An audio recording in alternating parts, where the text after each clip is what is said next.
Sorry, folks. Needed an extra minute or three. As you can tell, I am very behind today. But I'm here, and that's arguably the important part. Technically speaking, some of you might like have huge hard-ons for punctuality, in which case, like, I get it. I might not be the streamer for you. God no. Okay, as you can hear in my voice, it's not like that prominent, but I think it's still pretty audible. I'm still sick. I feel better than yesterday. My throat is less tight, but yeah, so we're gonna hope we can go for 3 hours. I imagine we can. I doubt there's gonna be any major interruptions there. Beyond, like, getting frustrated at the fucking math of this shit-ass game.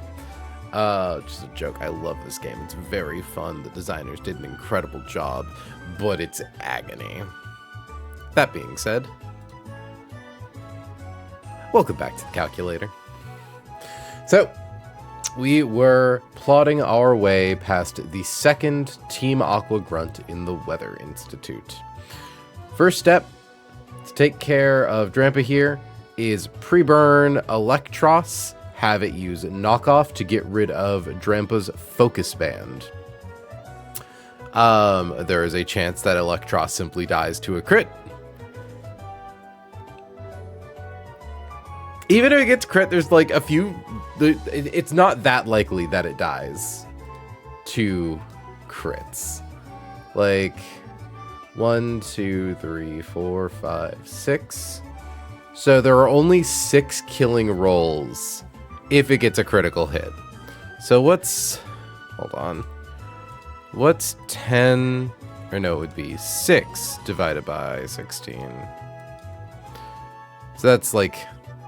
Yeah, 37% chance after crit, which is like a 6% chance. So, like, that's not too bad. It's really funny seeing you bare-shouldered while I have 8 inches of snow on the floor outside. Honestly, I was considering going and getting my space heater and a cardigan because I am actually kind of cold. But I felt bad that it took me like 12 minutes to get on camera after I hit go live. Like, I haven't even got my water or coffee yet. I'm going to have to bug MintMod about that. Chat, exclamation mark, thank you, MintMod.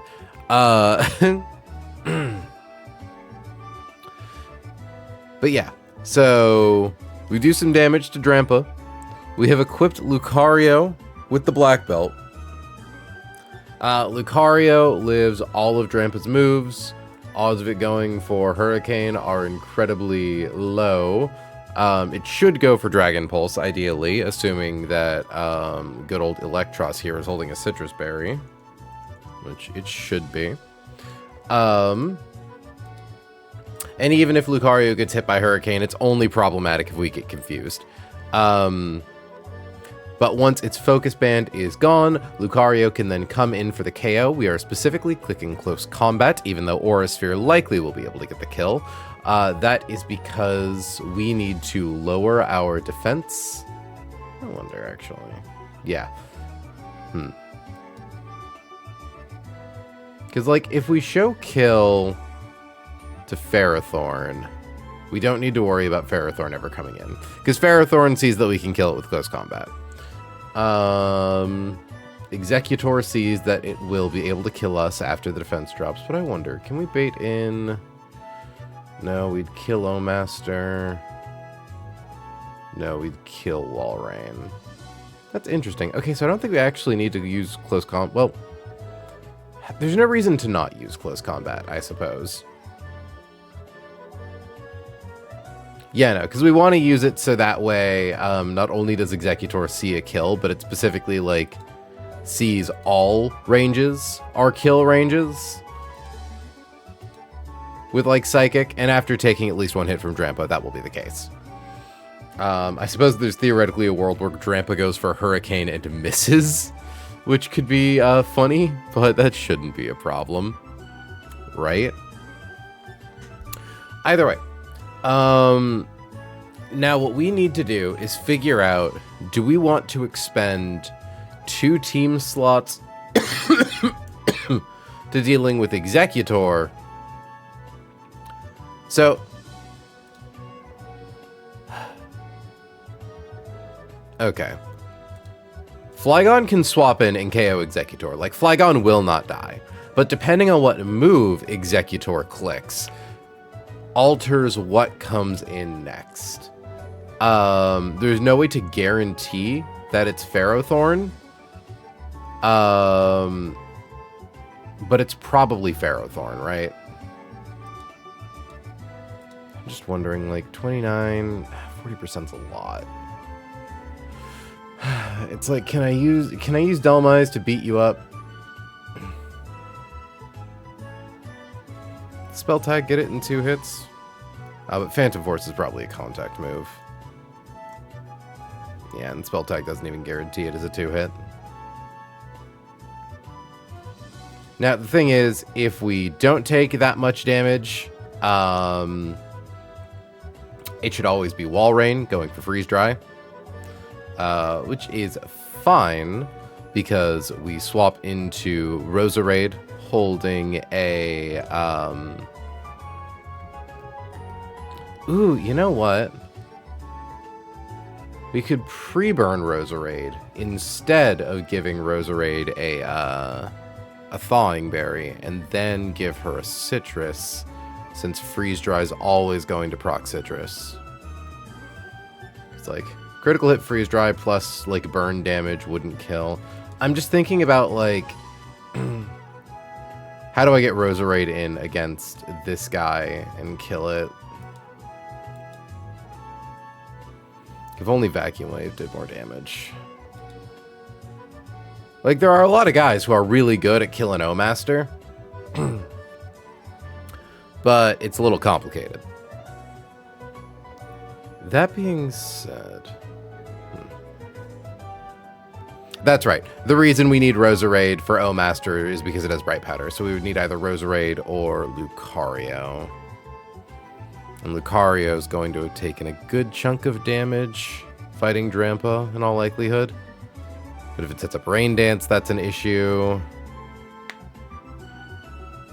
We've got Energy Ball on Electrode. Electrode's insanely fast, even in the rain.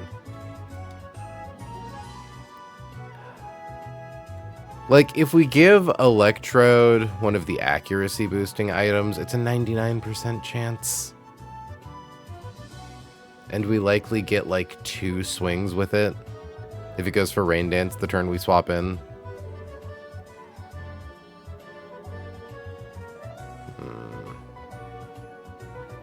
Okay, but the thing I'm worrying about with Flygon, right, is if Wall Rain comes in, Oblivious, Leftovers, who do we have that can kill Wall Rain? It's like basically just Roserade. And I assume Camerupt's green light is from Explosion. It is.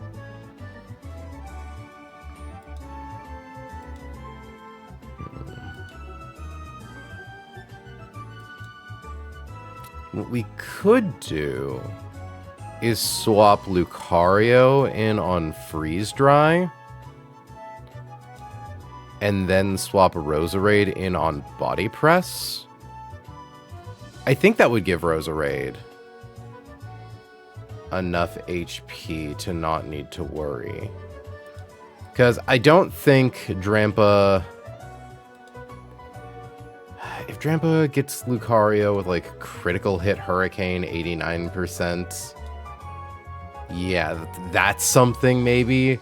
But I think, like, generally, Drampa's gonna go for Dragon Pulse. I think there's a small chance it goes for Surf. Like, 51, 73 into 19, 29. Theoretically kills on a double crit, but not guaranteed.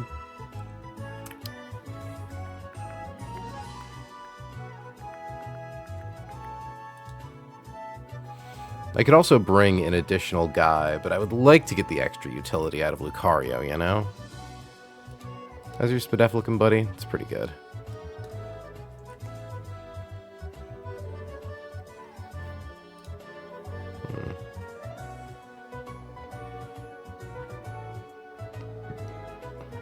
Oblivious. Also, I didn't think to thank you earlier, by the way, Curses, but thank you for 18 months. Jesus, 18 months. Also, Oblivious. Can't be infatuated or taunted. Immune to intimidate. Okay. Nothing too crazy.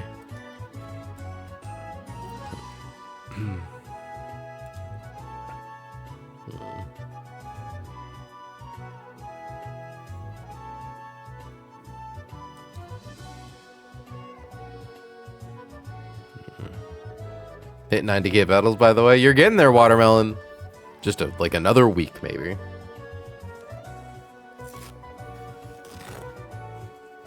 Okay.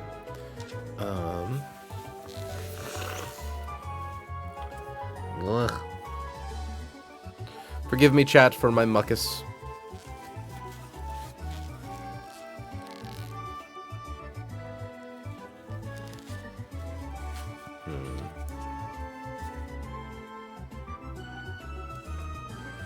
Because, like, if we could guarantee that Ferrothorn comes in. So we can use Delmise to guarantee Ferrothorn.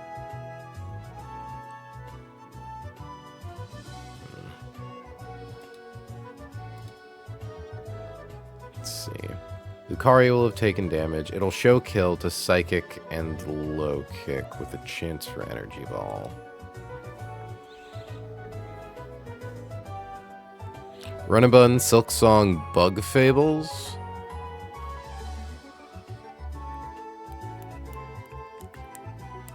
There are some fuckable bugs in Bug Fables. I think the answer is going to be kill Runandbun, because as much fun as I have with this game, like, it is heightening the cortisol levels in my brain. Like, that's not a healthy relationship. It might make for, like, some fun, like, pred-prey play, like in bed, but beyond that, I'm just not sure there's a whole lot I would get out of it. So the question is, I think Hollow Knight Silk Song is too pretentious to marry. I don't think, wow, I saw us drop a viewer in real time after I said that. There goes Mintmod. Like, it talks too big. Like, it has some incredible buggery. It's a beautiful game. I would be very happy to fuck Silk Song, but I don't think I could have a conversation with Silk Song, you know? And then I would marry Bug Fables.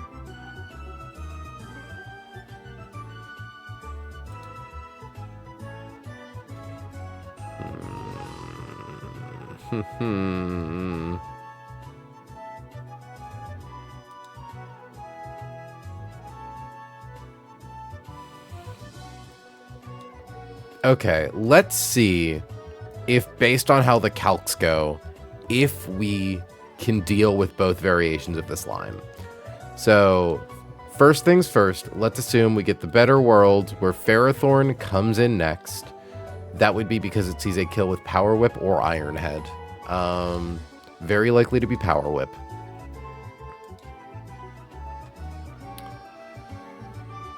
Quick Claw Bulldoze. It's, yeah, a crit from Bulldoze. Like, the problem is we don't need to worry about Quick Claw Explosion. We need to worry about fucking Quick Claw Bulldoze.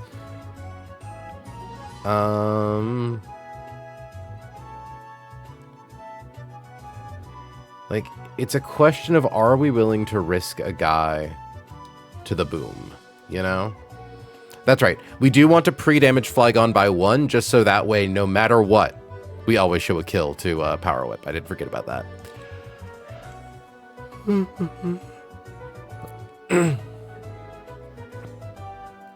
So, Ferrothorn comes in. Power Whip does not do a lot of damage to Delmise. Quick Claw. Random Force.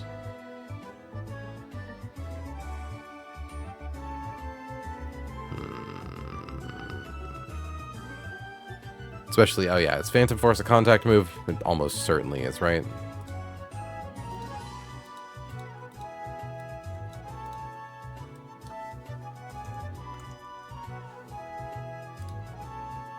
Yeah, contact. Bypasses protect. That's interesting. Okay. So Delmise is not a good answer. Turtonator is.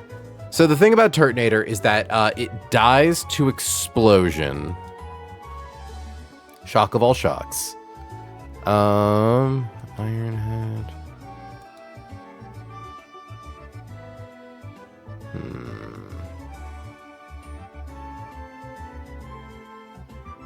Because what I could do is swap in one of my Intim guys.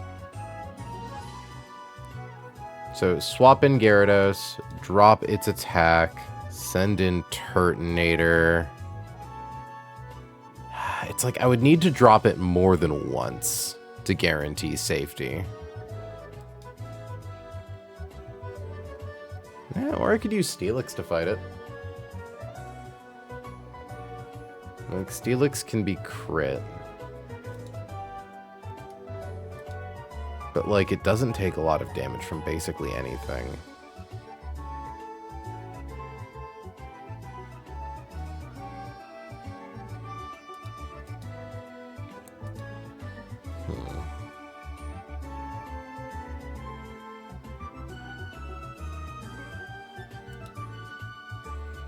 Like, thankfully, Steelix kind of only dies to explosion.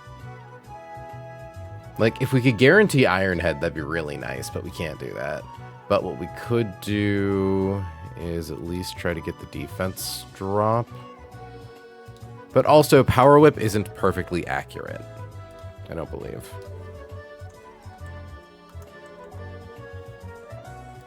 Yeah, it's only 90 accurate, which means chances, like, any chance to miss is good. That swings RNG in our favor in these longer bouts.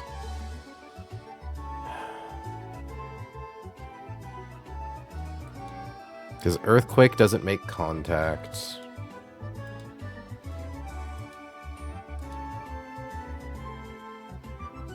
Yeah. Oh wait, no, it'd be -4. And I don't think Soft Sand makes that a surefire kill. It does not.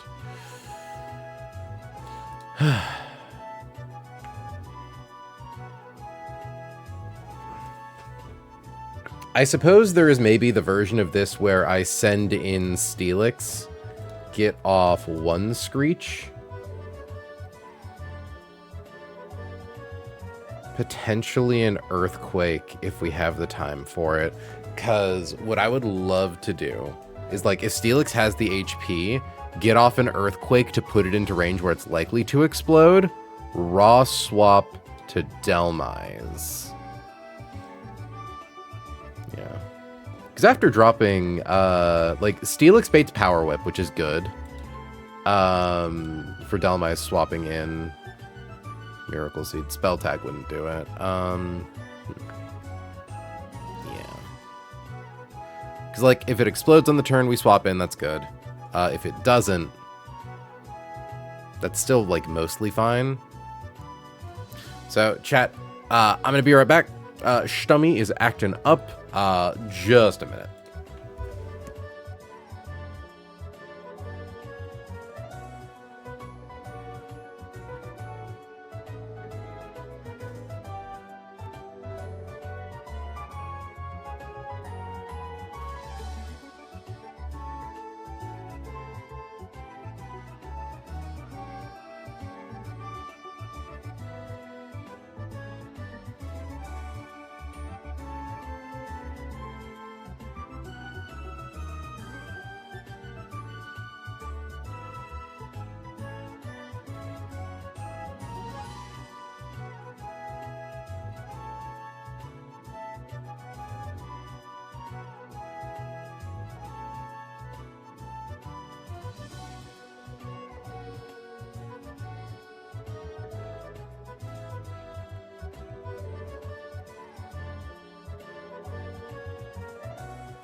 Okay, back to it.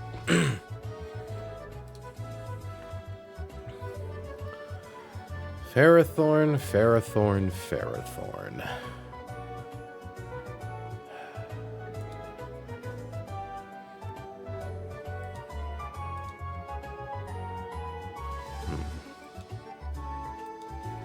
What do I do with you?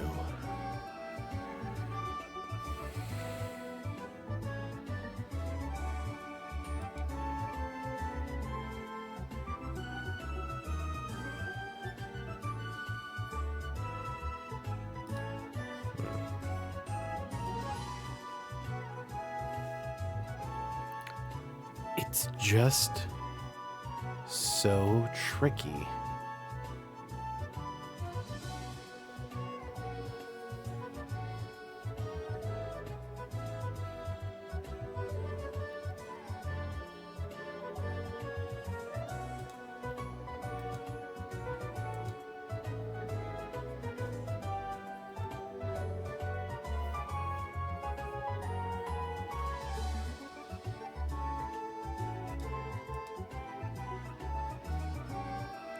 Like, critical hit Power Whip into critical hit Iron Head has a chance to kill Delmise.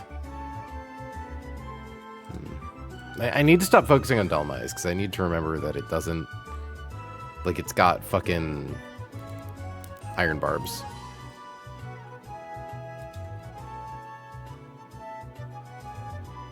God, even at -2, high horsepower doesn't get it. How am I supposed to kill you?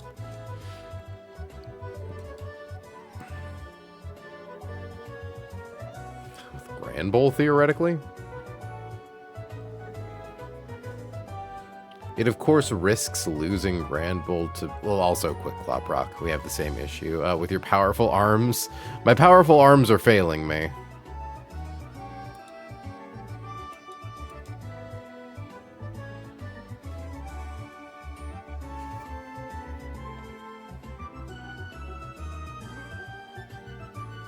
It's like, if I could get in Grand Bowl, drop its attack. Life comes bearing blessings. Huh? Yeah, I had some dumplings. It's why I went live at noon instead of 11. I'm just like, I need to make sure that I actually feed myself this time.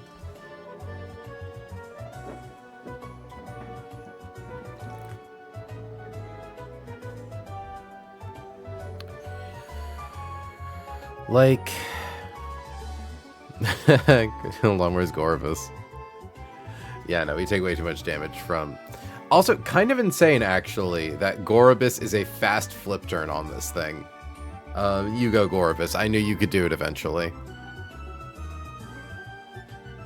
Because, like, yeah, Gorovus simply dies to Power Whip.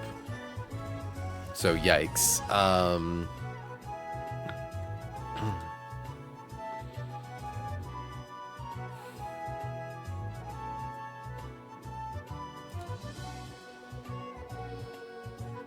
It's just so hard to kill, you know?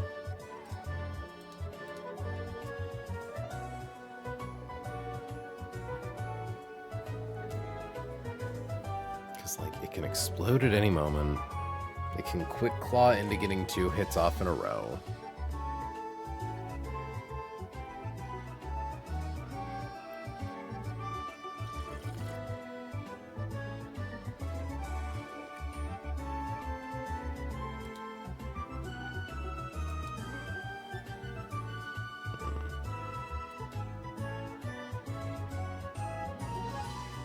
And, like, this isn't even accounting for the world where we friggin' get Omastar or Walrein in next.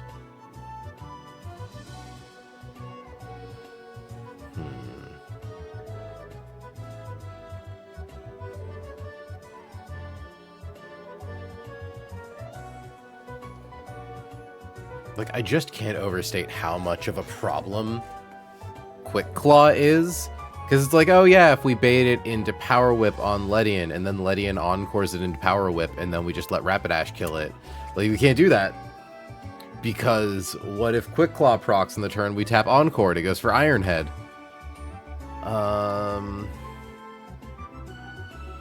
Like, we could set up Perish Song on it, and then swap to Delmise.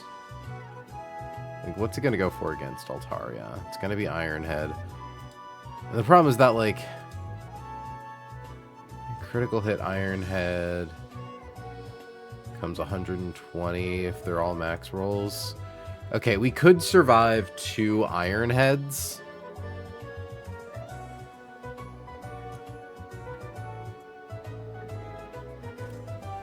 Because what I'm thinking maybe is like Perish Song. Perish counts at 3. Swap to Delmise. Perish counts at 2. Use Anchor Shot. Lock it onto the field. Perish counts at 1. Swap to Roserade. And then it can't swap because I got Anchor Shot.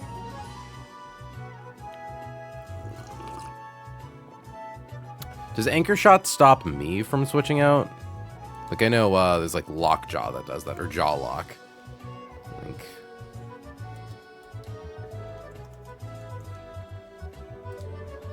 Prevents the target from switching out. Okay, so it seems like it's only the target. It is notably a fucking contact move. I understand it's a physical move, but like we're shooting a separate anchor. Frustrating.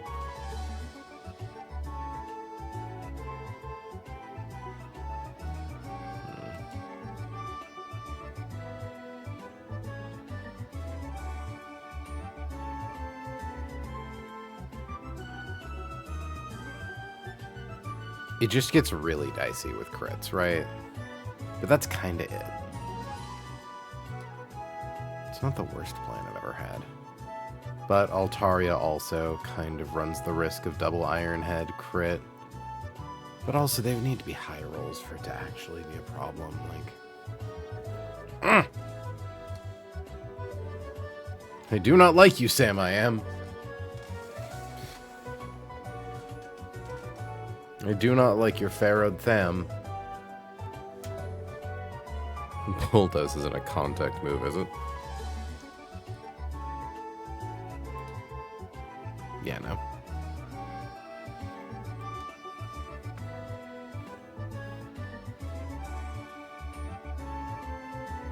There's also the option of just feeding it a sacrifice. If we sack something into it, we can get Turtonator in for free. Or Rapidash. Get Rapidash in for free. Rapidash always lives an attack, even if it's Quick Claw, unless it's Explosion. But if Explosion happens, at least Rapidash took it out with it. I hate this fight. I hate this fight so much. It has me wondering if I need to, like, walk us back to the first step, right?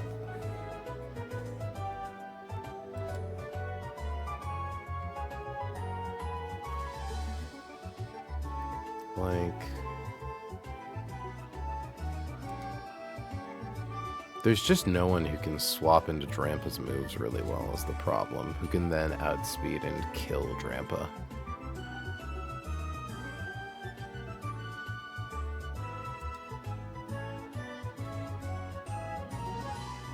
Walrein, maybe?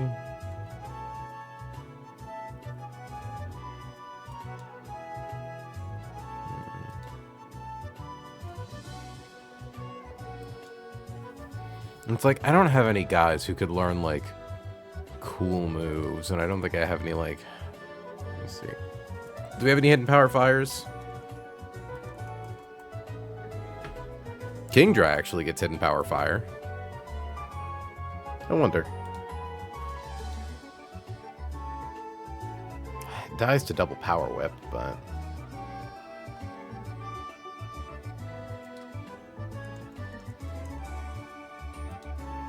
Hidden power fire doesn't even kill it. Rip.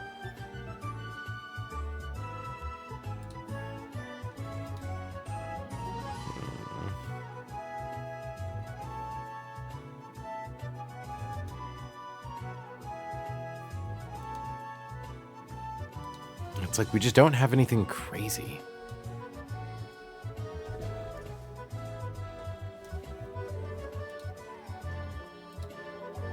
Like, as long as it never goes boom. So the thing is, I could just use Turtonator and hope that it doesn't go boom. We only have to risk one potential boom turn. It would just be really sad to lose Turtonator. But, like, I would be more willing to risk Rapidash because I think its role is a little more generic. But Turtonator specifically, like, Rapid Spin, has Explosion, just gets some really powerful attacks, and, like, it has Shell Armor. Being crit proof is so important, and having 30 special attack with, like, no downsides. There is also the version where I dedicate 2 Pokemon to it, right? Swap to Gyarados, which baits Power Whip. Gyarados drops its attack by 1.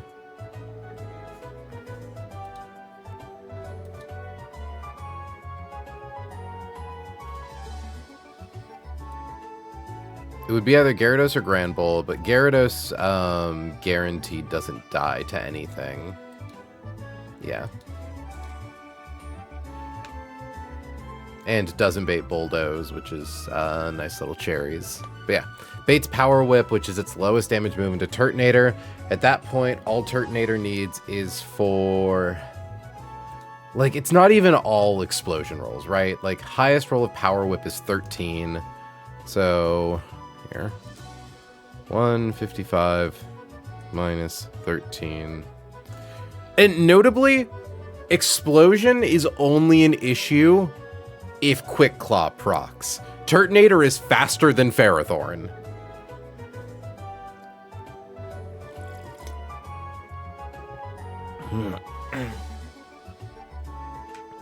So it drops us to 142. There are only 3 explosion rolls that kill us. I think that's pretty tolerable.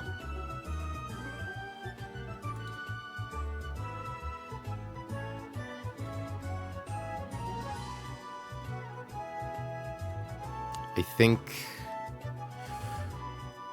I think I like this. Gyarados into Turtonator. Turtonator uses Overheat, KOs it. Next in comes O-Master, who's going to immediately click Power Gem, which does not kill Roserade, means that O-Master doesn't set up Rain, so Roserade can get off Magical Leaf. In comes Walrein. Walrein is slower. We want to KO it with Leaf Storm. Don't even need a held item. Now, let's see how this works if instead of baiting in Ferrothorn, we bait in Walrein. Because how much damage does Power Gem do into Roserade? 43. It is its highest damaging move. Kind of spooks. So, you're on the field. In comes Walrein. Overheat doesn't thaw you out, right? Hi, Tara. Welcome to stream.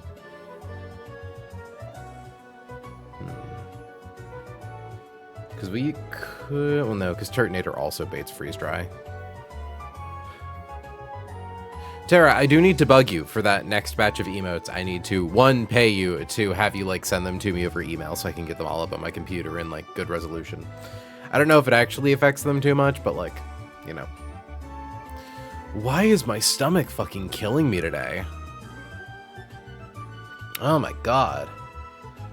So, Lucario should be safe into Freeze Dry. And then that baits Body Press, which Roserade takes really well, gets the KO. At which point, we're not baiting in O-Master, we are baiting in Ferrothorn. Okay. I think this works. This version of the line just requires us to use Lucario as a pivot to bait better moves on Walrein, because when Lucario's out, Walrein's either going for Body Press or Curse. Neither of those moves matter. Roserade is hitting its special defense. And at that point, like, crit Body Press, 29% crit power gem, 64%, not enough to kill Roserade. And regardless, once we KO Ferrothorn, it will be with Turtonator. Turtonator will either die to explosion or bait power gem. So we have a clean swap into Roserade. I think that's the line.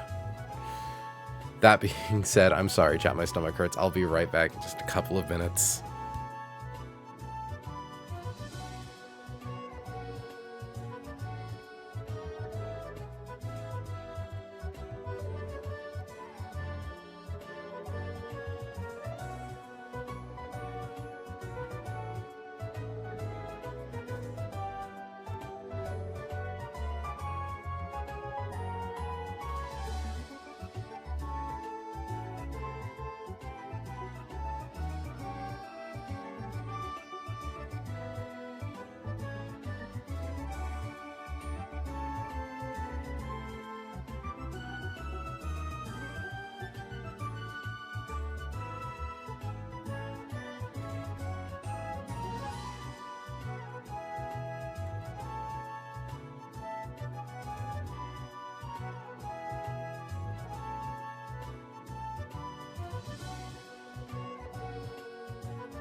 Bleh.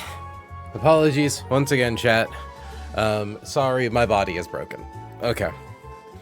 So, mulling over this line in my head, I think it's good. Because it has half a dozen points of failure,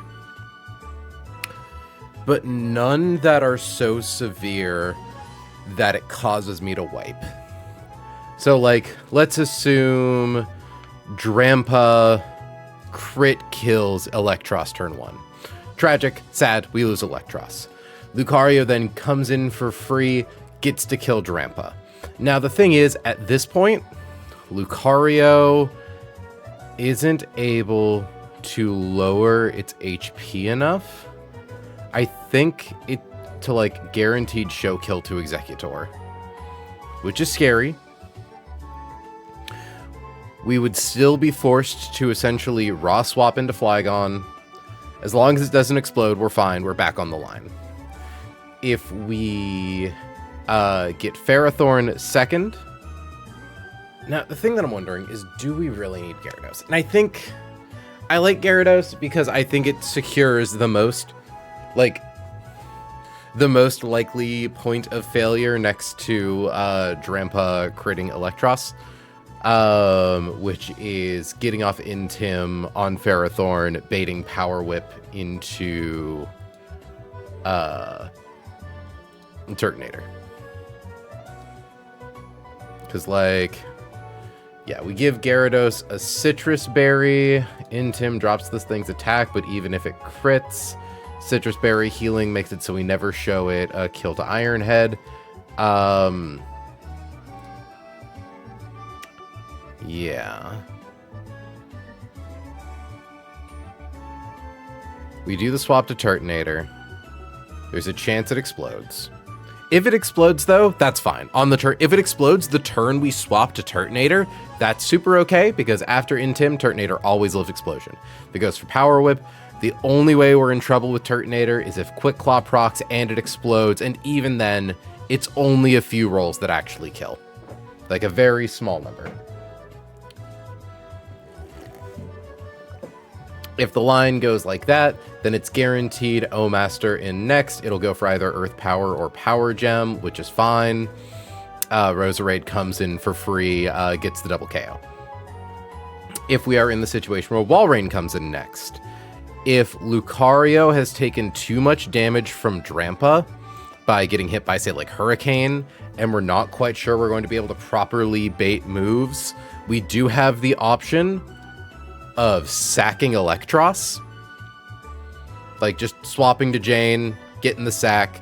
That gets us free swap into Roserade to secure KO and make sure that Roserade has enough HP to deal with O-Master later. Roserade KO's Walrein. Ferrothorn should come out. We do the Ferrothorn line like we always planned. And then, yeah, O-Master.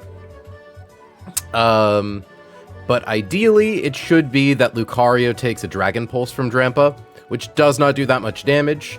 Lucario can survive a Freeze Dry from Walrein, and I believe even if it crits, it should still bait Body Press or Liquidation. We would prefer Body Press, but Liquidation should be fine. Very few situations, I think, where that causes a problem. I think, like, if we get, yeah, like, Liquidation crit could be an issue. But it's an issue that can also theoretically be resolved by sacking something to O-Master to get Roserade back in for free. So this whole thing's kind of weird and wacky. Like, I think, does Exeggutor always come in on Lucario? I think so, right? Because Lucario can kill you. Yeah, because Lucario can kill everyone else, so the only thing that can come in is Exeggutor, so that's nice. So we know for a fact Exeggutor is always the second thing in. Okay, so swap to Flygon. Okay, equip Electros with Citrus Berry. Equip Lucario with Black Belt. Equip Flygon with Silver Powder. Pre-damage Flygon by 1.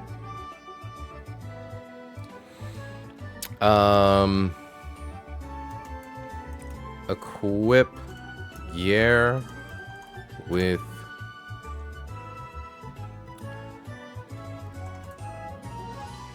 citrus berry. There's kind of nothing to equip Turtonator with. Yeah, because all of Omaster's moves do a lot of damage to it, so if it survives Boom, it just goes for random move, but that's kind of okay.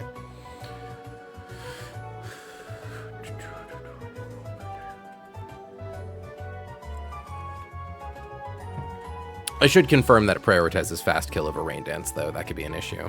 I think it does. I think Rain Dance is just considered a generic status move, so it always hits a +6 unless it's already raining. Yeah, if it doesn't show up, then it's just +6. Okay.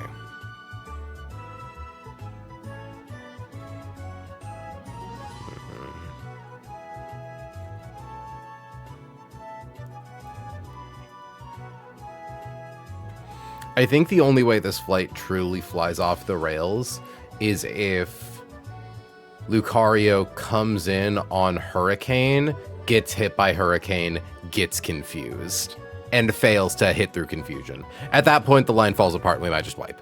But that's... Even that, actually, if we swap in Lucario on Hurricane and we get confused, we can swap back to Electros to sack, and then get Lucario back in for free and we're back on the line. Okay, yeah. So the thing is, Electros is kind of our most sackable guy. We don't want to sack Jane, but like, she is able to bail us out at any point if things start getting hairy. Use the power of friendship? Look, I'm hoping I get to use the power of friendship. It should be the power of friendship. Like, this line I think is pretty secure, but it's kind of impossible to make it watertight. So the main goal is to make sure that any point of failure doesn't result in catastrophic failure. And I think we have that. Now the question is, what do we give to Roserade?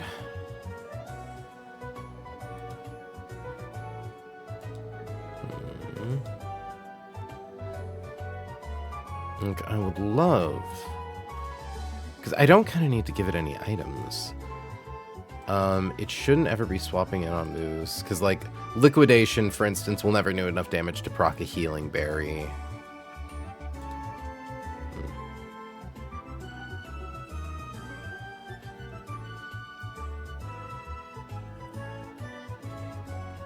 Okay.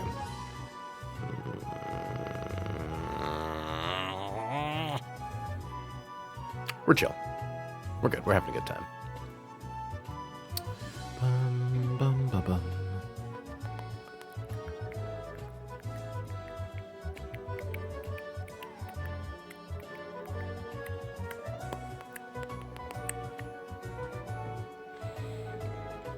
Cause I'm like, do I give Roserade like a freaking, not a Yachi Berry, an Asper Berry in case it somehow has to come in on Freeze Dry? No.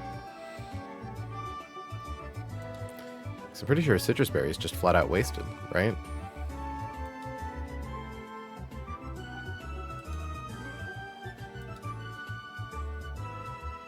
Give her a Miracle Seed for the funsies.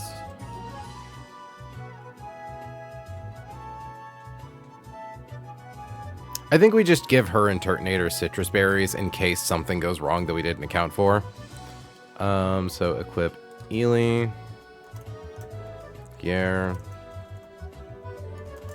Rose, and Turt with Citrus Berry.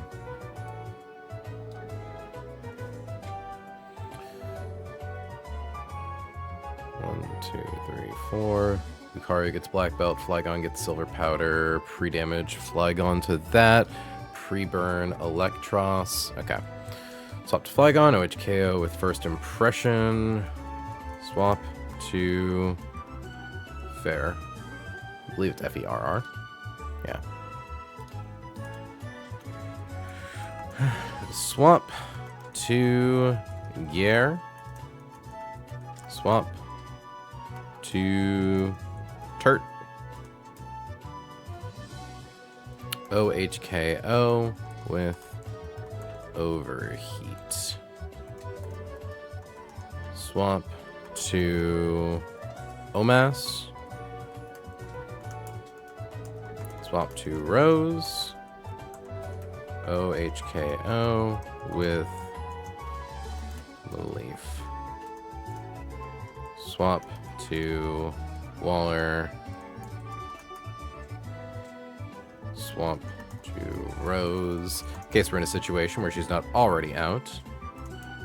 OHKO with L. Storm. Okay. Yeah, this makes me nervous. I don't like this line, but I think I have to. I think I am legally required to like this line. You know what? I trust her. I trust that she's going to treat me good. She understands that I'm scared, and she's sympathetic. So, let's get the actual emulator booted up finally.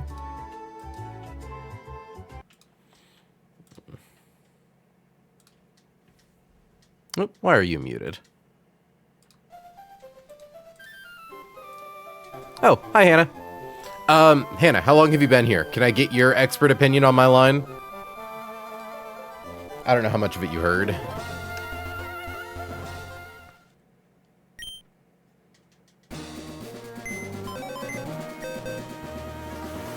First things first. Clean up items. Gonna leave that on you.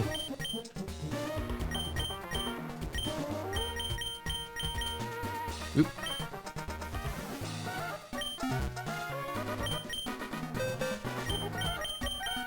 Alright, so first we need Jane. We definitely need Roserade later. Grab Lucario. The reason that we are using Lucario as our Drampa counter, even though it's likely to use Dragon Pulse and could very easily be defeated by Grand Bull, is because Lucario with a black belt shows kill to every member of the team except for Exeggutor, so it lets us control who comes in second.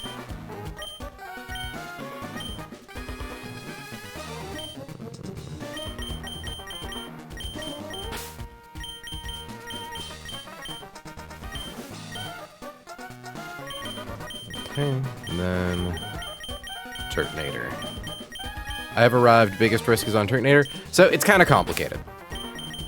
Also, first, let me finally change my box 1 decoration.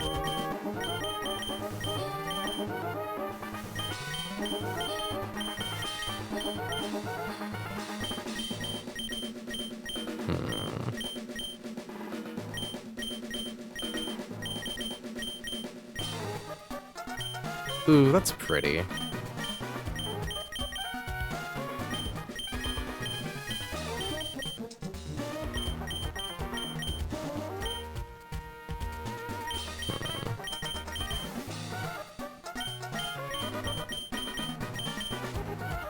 We'll do Poké Center for now. I'm pretty sure... Oh, that's right. I had this box set up for the fucking Roggenrola. I need to figure out how to go and unlock the extra wallpapers, because I know that there are more. Okay, so Hannah. So, here's the idea. Sorry, chat, I know we just went through this, but I'm walking through it because Hannah is kind of my consultant here. So, we have Drampa. We pre-burn Electros. We give it a Citrus Berry. We use Knockoff turn 1 to get rid of Focus Band. Drampa can die to critical hit Dragon Pulse, but only on some rolls. It does live most of them, for what that's worth. Citrus Berry procs, we swap to Lucario. If Drampa happens to... Like, Drampa should hit Lucario with Dragon Pulse. If for whatever reason it goes for Hurricane, Hurricane hits Lucario and confuses it, we can swap to Electros to sack it to get Lucario back in for free. Lucario clicks... It doesn't actually matter what move Lucario clicks at this point, so we don't even need to do Close Combat if we don't need to. But yeah, so we can either Close Combat or Aura Sphere to finish off Drampa. Close Combat shows kill to Ferrothorn, O-Master, and Walrein, and an outspeed on all of them, so none of them will come in. In comes Exeggutor. Exeggutor is likely to go for Psychic or Low Kick. I think there is a chance it can go for Energy Ball if we use Close Combat. So we're probably going to want to use Close Combat because we would prefer that Exeggutor go for Psychic or Energy Ball. Assuming it goes for Psychic, when we swap to Flygon, we take that, we've pre-damaged Flygon by 1, so that way we always show kill to Power Whip on Ferrothorn, so it doesn't explode. Specifically, like, it always kills on Power Whip, and, you know, like, with Mineral. So the version 1 of this line, where it goes for Psychic or Energy Ball into Flygon, brings in Ferrothorn. Flygon, of course, can perfectly safely KO Exeggutor, assuming Lucario has taken enough damage to show it a kill, so it doesn't go for Explosion. Flygon gets off first impression with Silver Powder, kills Exeggutor. In comes Ferrothorn. Ferrothorn is going to go for Power Whip. We are going to swap to Gyarados. Gyarados has a Citrus Berry, Gyarados has Intimidate. We always live Critical Hit Power Whip, and then we always bait Power Whip, never Iron Head, never Bulldoze. There is a chance we bait Explosion, well, not bait Explosion, but like, if it goes for Explosion, that is good, because we are swapping to Turtonator. At -1 attack, Explosion does not kill Turtonator. A Power Whip max roll plus Explosion only has 3 ranges that can kill Turtonator on Explosion, and even then that's only if Quick Claw procs. If Quick Claw doesn't proc, Turtonator does outspeed and just gets the 1-hit KO with Overheat. Then in comes Omastar on Power Gem, or Surf, or Earth Power. Likely Power Gem. Nice item optimization. Thank you, Hannah. So at this point, Surf, Power Gem, Earth Power, it's likely to be Power Gem. We can swap in Roserade. Point is, it's not using Rain Dance. Roserade lives that. 1-hit KOs with Magical Leaf to ignore Bright Powder. In comes Walrein. We outspeed 1-hit KO with Leaf Storm. Now, version 2 of the line. Flygon is out. Exeggutor instead went for Low Kick and did not roll particularly high damage with it. Once we KO it, in comes Walrein. Walrein's going to want to click Freeze Dry for pretty obvious reasons. Lucario should have a lot of HP still, so the idea is to swap to Lucario, tank Freeze Dry, bait Body Press, swap to Roserade. If Lucario has taken too much damage at the start of the fight, we can instead sack Electros to Freeze Dry, get Roserade in for free. Roserade uses Leaf Storm to KO Walrein. Omastar doesn't come in because it sees that we outspeed and 1-hit KO it, so in comes Ferrothorn.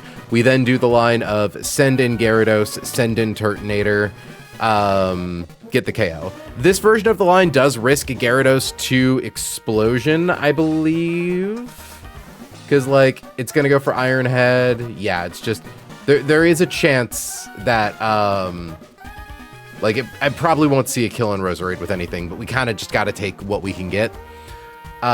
Swap to Gyarados, or if we want, we could just raw swap to Turtonator. Might actually be the better choice. But either way, we do the swap, the line is normal. Turtonator either KOs Ferrothorn or Ferrothorn explodes, taking Turtonator out with it. Either way, we get Roserade back in for free against Omastar.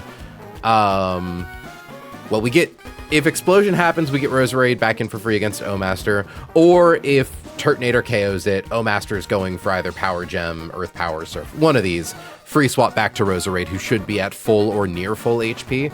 We confirmed that Power Gem crit plus Body Press crit does not kill Roserade. There's small risks, but there's outs. Yeah, no, the main goal of this is that there's a lot of places where things can go wrong, but no error should cause the entire line to self-destruct. Like, we might have losses, but we won't have wipe. And I think that's the best I can get for going up against a team that has a Focus Band, a Bright Powder, 2 Quick Claw Exploders, and a Leftovers Walrein.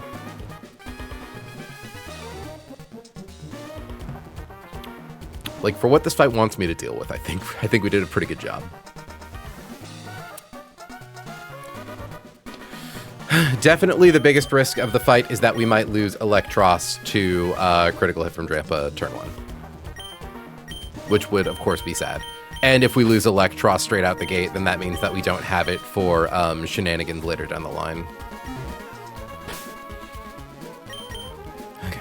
I appreciate getting your approval on this, because that means that it probably seems like you've seen difficult fights like this. You know what an acceptable risk tolerance is, at least for in your experience. Oh yeah, I could have used protective pads actually if I wanted to have freaking Delmise fight Ferrothorn. That would have been funny. I have to remember that I have that. Black belt, where are ye? And then everyone else gets a citrus berry.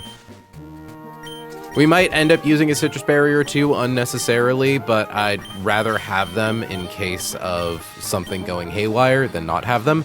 And Jane does need the citrus berry to make sure that we're still showing kill only with Dragon Pulse or Surf on Drampa. Like, we really don't want Drampa to use Hurricane on Lucario. Unless it misses, of course, but odds of that aren't huge. Aramaya, of course, has a citrus berry in case Aramaya gets crit by Power Whip. Sybil has a citrus berry, just for luck, honestly. Same for Roserade. Just confirming something with Omaster and Roserade. If special attack is at -2 after using Leaf Storm, Magic Leaf does still 1-hit KO. Good.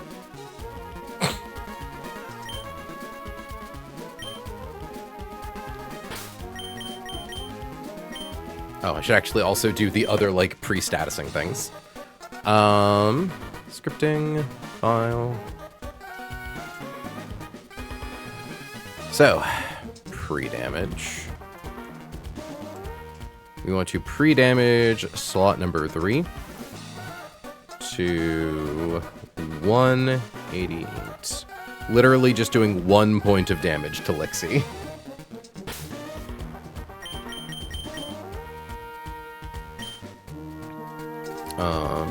Okay. Now, pre-burn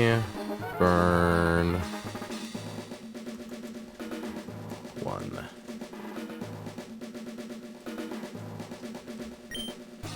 Okay.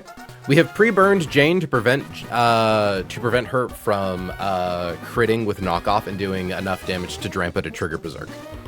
As long as Jane is burned, knockoff only does, like, critical hit knockoff specifically. Does at most 30%. Alright.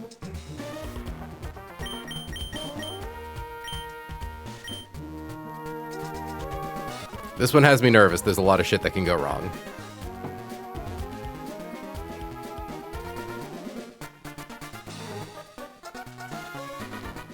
Alright, final check. Full HP burned with the citrus berry. Black belt, full HP. Silver powder, pre-damaged by 1. Citrus berry. Sorry, wait. Citrus berry. Citrus berry. We just confirm everyone here has either a citrus berry or nothing on their held items.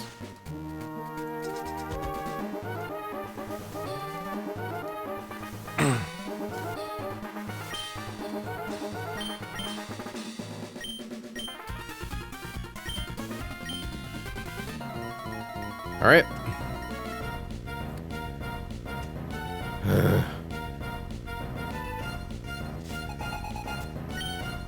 First out is Drampa.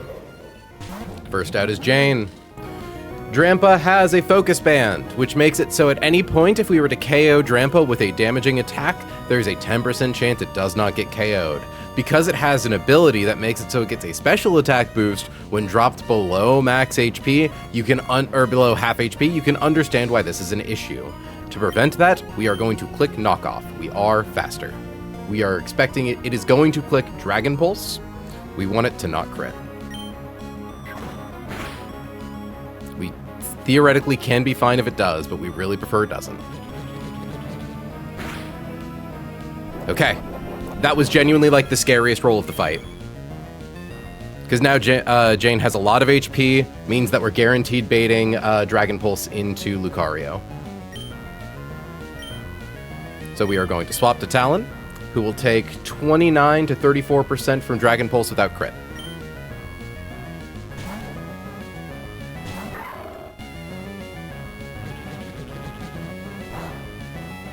Good.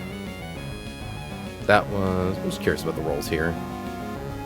So that was what, like 57? Like exact middle of the road. Now, we are going to KO it with specifically close combat. This is so that way Executor is guaranteed to see a KO on Lucario. Well, hold on, actually. Let me check something. With our current HP... Yeah, Psychic doesn't see a kill. So we're doing this to make sure that Executor sees a kill so it doesn't go boom. So close combat.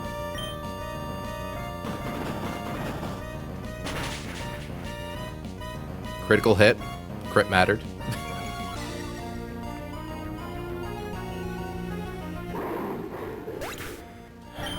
Okay. Because Lucario shows kill to everything else, it should be Executor. Good. With our defense at -1. With our special defense at -1. Sees a kill with Psychic. Sees a kill with low kick on lowest rolls. Does not see a kill with Energy Ball. So it is a coin flip for which one. We want to see it use Psychic. That is the safest possible version of this fight. Low kick should still be fine, but Psychic is safer. We swap to Lixie.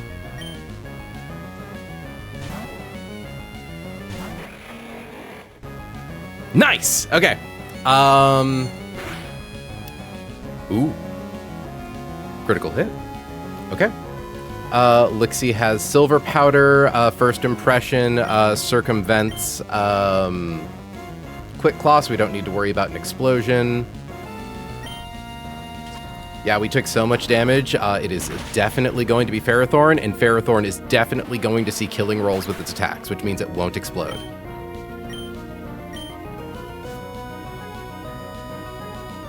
Okay.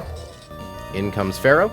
Yeah, Pharaoh sees a kill with Power Whip or Iron Head. It doesn't matter which one it clicks. Gyarados tanks them both. The point is that it's not going to explode. Lixie absorbing all of these crits to bait KOs. Honestly, she's done such a good job. So in comes Aramaya. Aramaya is a precautionary measure to make sure that Sybil has the greatest possible chance of survival. Intimidate drops its attack, because Sybil can't be crit. Power Whip. Okay, good. No crit means we don't use our Citrus Berry. It's going to go for Power Whip or Explosion. Only a 1 in 20 that it goes for Explosion. We would honestly, seeing it go for Explosion is officially fine at this point. If it were to use Explosion this turn, because Sybil always lives that. We would ideally like to see Power Whip and then not boom the following turn, but... So, swap to Sybil.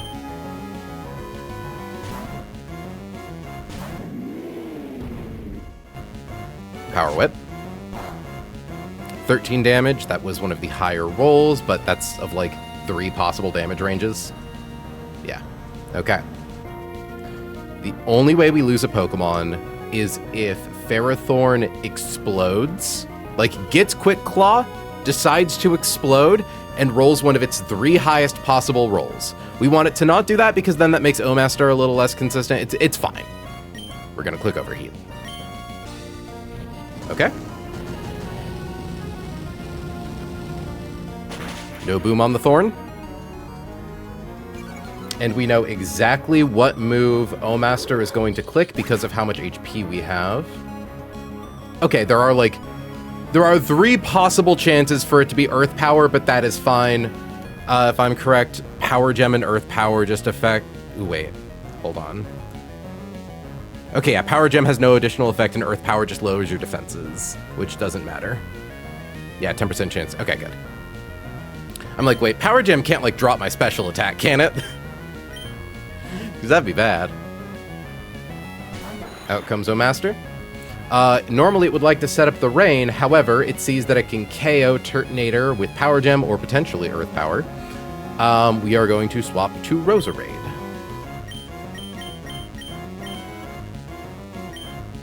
It has Bright Powder to make it annoying. Power Gem. Does a max of 43% without crit. Magical Leaf, 1-hit KOs. Never misses.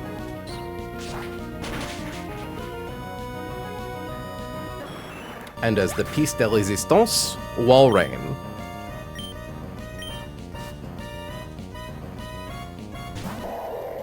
Leaf Storm does a minimum of 103%. No priority moves, nothing funky on this Walrein. We click Leaf Storm.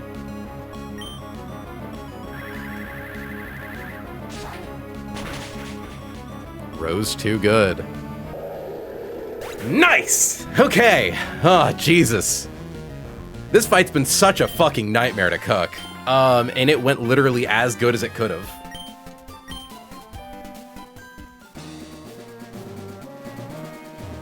Seeing Executor click Psychic, I was like, okay, I'm pretty sure this is like a sure thing now.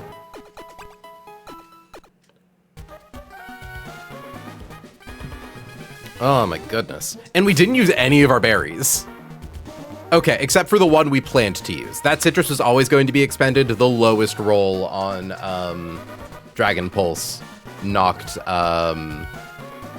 Electros below 50. But that was planned. That was, again, to make sure we didn't have, or we didn't, our HP wasn't low enough to potentially have Hurricane come out. Good job, team!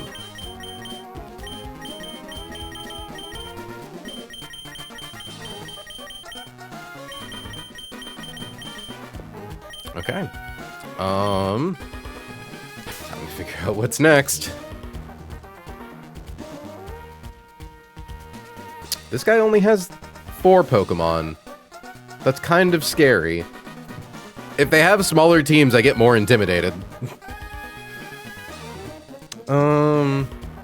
What music do I want?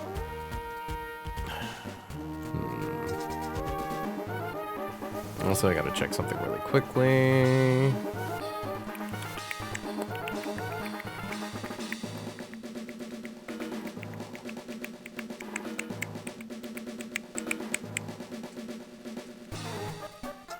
Return of Shell's Globro, or, oh no, not Globro.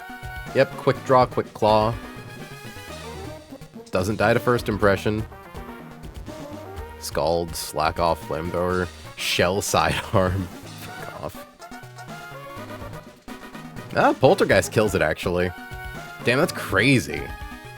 Yeah, Poltergeist with, Spell Tag? We don't have Spell Tag, never mind. But I mean, like, how much does Muscle Band? Still a lot of damage. What does Shell Sidearm do?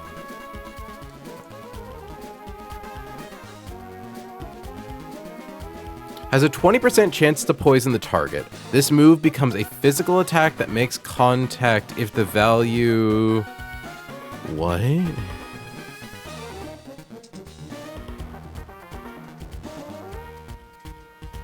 Okay, so I think it just randomly chooses... Wait. Okay.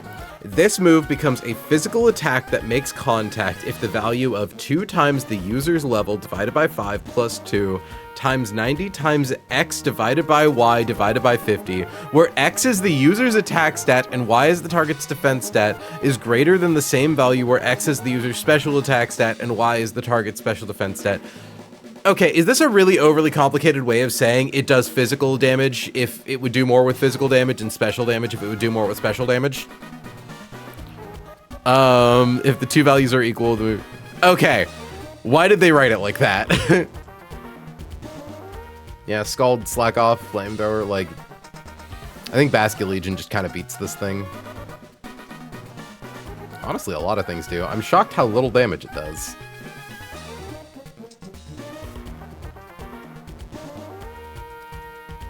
Jesus, yeah, fucking Garchomp obliterates it. Well, that's not surprising, I suppose, but... Love me a Garchomp. Like, yeah, the only issue would be, like, getting burned by Flamethrower or Scald. But we can just, like, pre-poison. Pre-poi. And then that frees up move slot for Soft Sand. I need to get music. Like, what's the... I feel like I'm missing the gimmick here, aside from the fact that it just has a really high chance to skip turn priority. That's right, I have a fucking playlist full of stream music.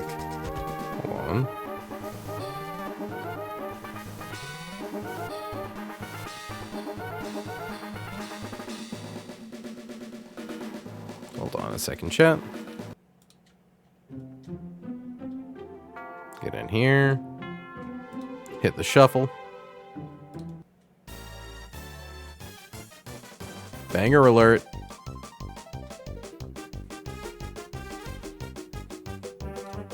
Okay. There's probably some time where the math might get weird with rounding, so it matters to be precise. But yeah, having the simplified effect would be great too. Yeah. Okay. So, download Choppleberry Porygon Z.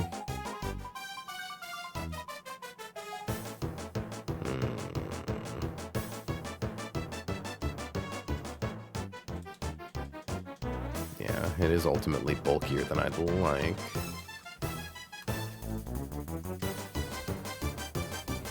Make out close combat doesn't quite do enough. Also, we're slower. Okay, so it seems like our main issue is just going to be this Porygon Z straight out the gate.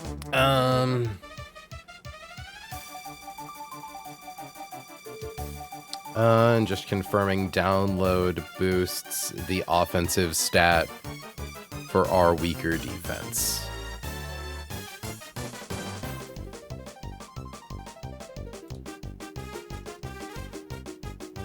Quick reminder, download is already taken into consideration if the calc applies. Oh, I actually did not know that. Yeah, shit, huh? Okay, cool. Cool.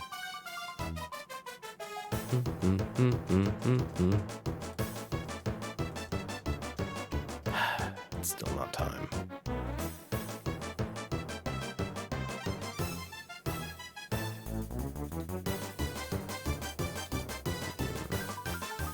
All its attacks are special.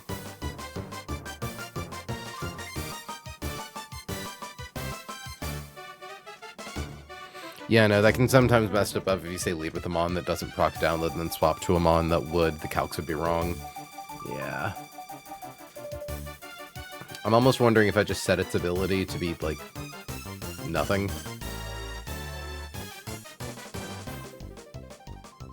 And then, like, if I do +1, good. Yeah, so I can just calc it now, being +1 attack. Assuming I were to do that. That being said, is there anyone who can kind of fight this thing easy style right out the gate?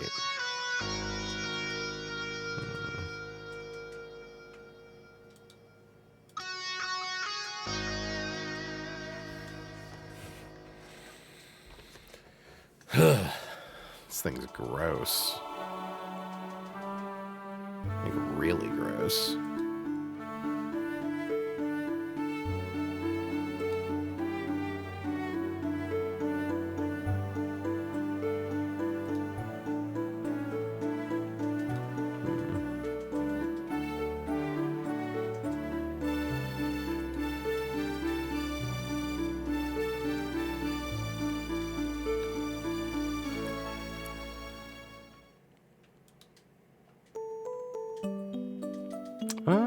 Arcanine's slower, though.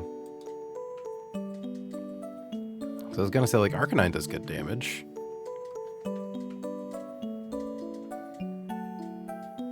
Though we do have extreme speed.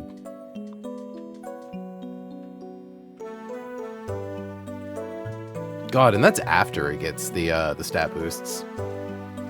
The issue, though, is the move it wants to go for is Dark Pulse, and that can flinch. How goes Calcumon? We finally did the second Aqua Grunt fight. So feeling pretty good about that. Let's send out Steelix, get off a Screech, but of course Hidden Power Fire means that's probably not likely. Our Intim guys don't matter.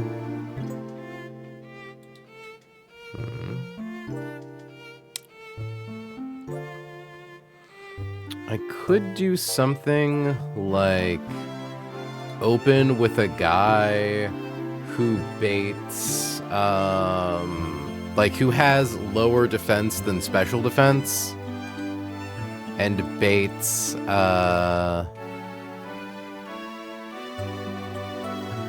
Dark Pulse into Eldegoss. Because, like, hell, we don't even need to worry about calking around Ice Beam Freeze. Because Arcanine has fucking Flare Blitz. Yeah, and Charcoal Flare Blitz 145 plus 55 is 200. Yeah, so that guaranteed kills. No recoil. And this is notably in a situation where, let's assume it has no ability.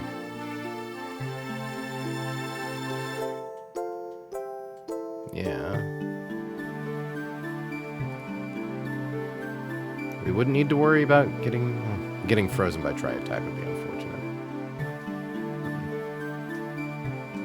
But we don't need to worry about Dark Pulse, because if Eldegoss takes the hit first, then it becomes slower.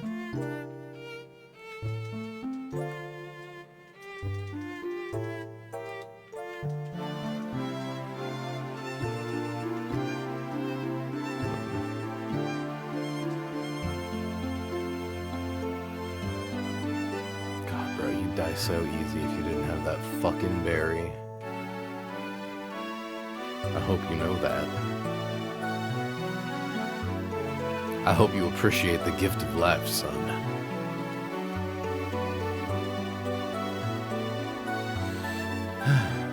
Because, yeah, as long as it doesn't get the special attack boost, like, its damage is pretty mediocre. It goes for Ice Beam into Arcanine.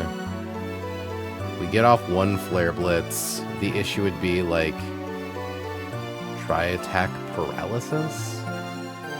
Well, I suppose we wouldn't need to worry about Extreme Speed, actually. We could just Flare Blitz twice, so we could give Arcanine... Because we auto-thaw ourselves with Flare Blitz. We can't be burned if we equip a Cherry Berry.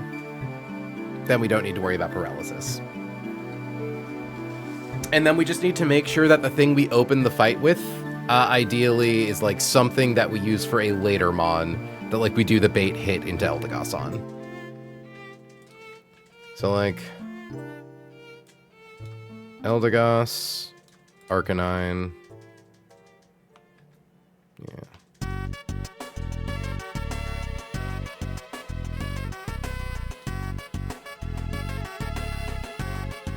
Yeah. This Cherry Berry 2 Flare Blitz still gets the kill. And at that point, we'll have taken an amount of damage. Is there anyone who just outspeeds and kills? Thank God, Haxorus makes this really consistent. Well, sort of. It makes it consistent in that it goes for Aqua Tail. A move that is not that.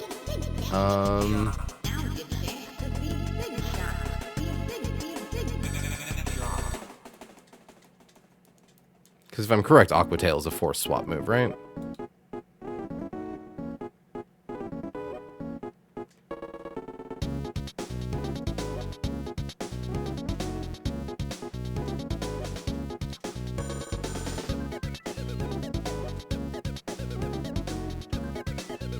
Aqua Tail is just a regular attack?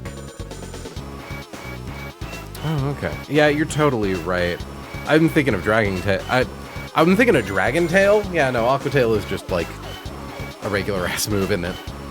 Okay, that's good.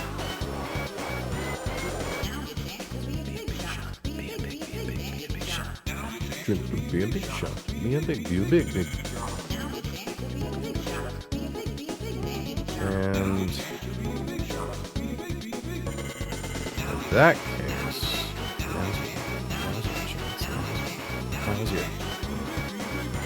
Where is Granbull? There is Granbull. Yeah, too dangerous to bring in Granbull. Oh my god, Varley is outspeeding by 1. Fucking goat. I wonder, would it be at speed type? We were one. Yeah, if we had 2 fewer IVs.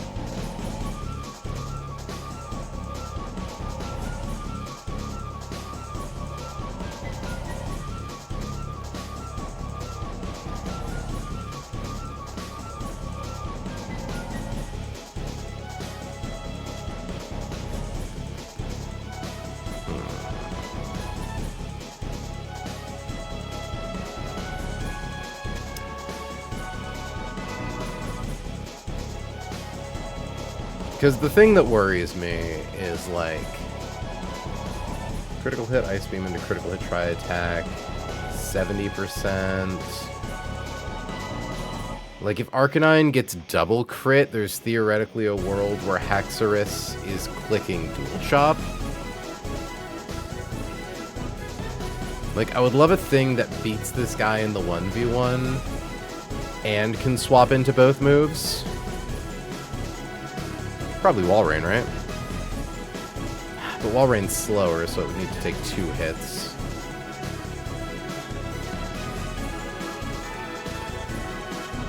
But, like, Never Melt Ice does a lot of damage with Frost Breath. Unless we baited Aqua Tail. Unless we baited Aqua Tail or Dual Chop into Eldegoss. For the funnies.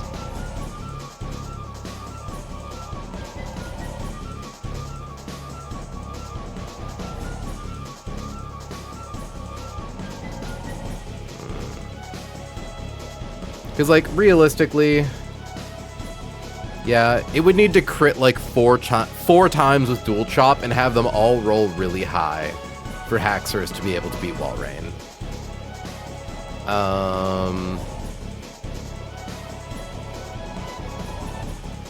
And it's never going for Dragon Dance because it sees a kill, and it's never going for Dragon Dance when Walrein comes in because it sees that it gets killed. So I think Kavar is our answer for as badly as I want to answer this thing with Eldegoss. Or Garchomp.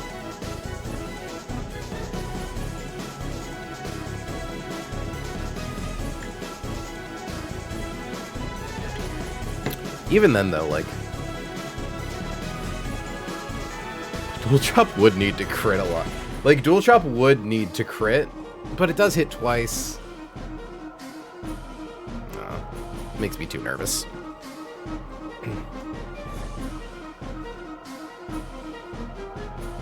And plus Walrein is definitely slower than Weavile.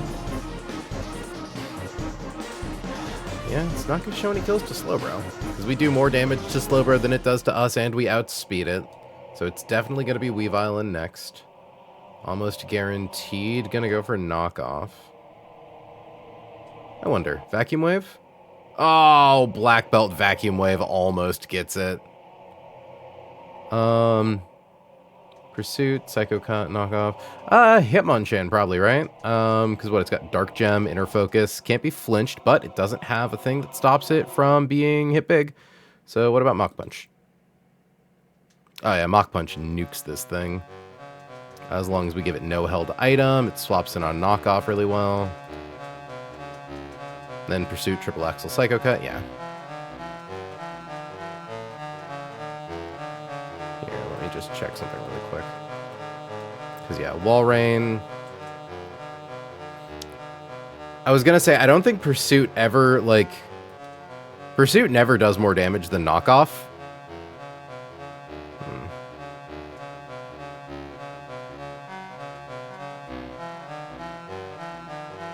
And its damage is relatively low.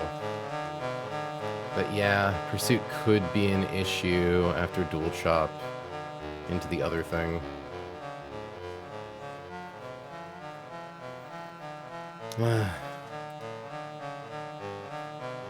Oh damn, Weavile also gets crushed by Steelix Gyro Ball. Lamau?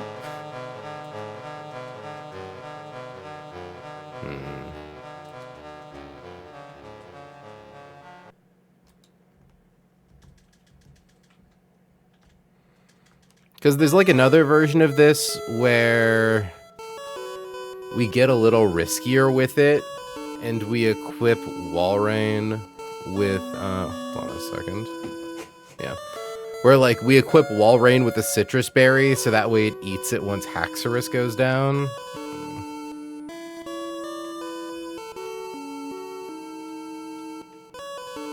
We could also incorporate like a Gyarados or something to reduce damage intake. Dual Chop, Aqua Tail.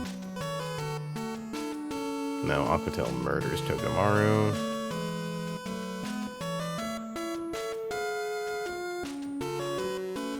Looks like Bates Tri-Attack, which is kind of fine.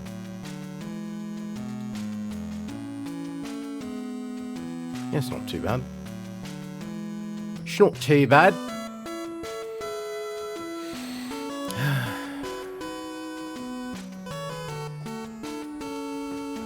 Sorry, I'm just thinking about Porygon Z. Because also, like, Gyarados has lower defense than special defense, so it could be the thing we open with against Porygon Z to prevent download and then bait A and attack into Eldegoss.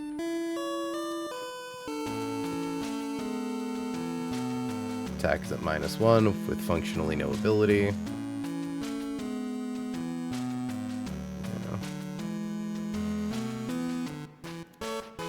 Like, does Eldegoss live crit Ice Beam? Not always. Too spooky for my liking. Does live crit Tri-Attack.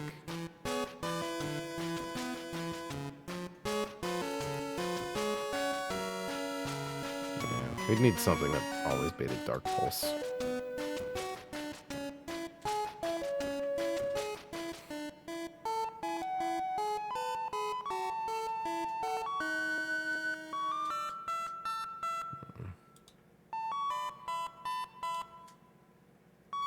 Because, like, if we dropped its attack by 1...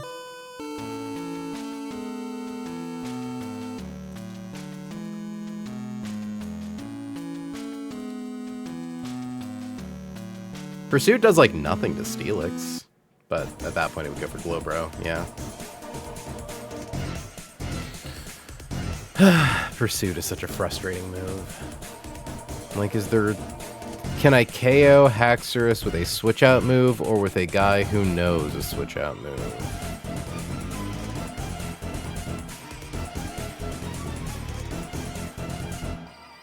Probably not. Sharpedo, what you got, buddy? Gorbis is not going to be doing a whole lot.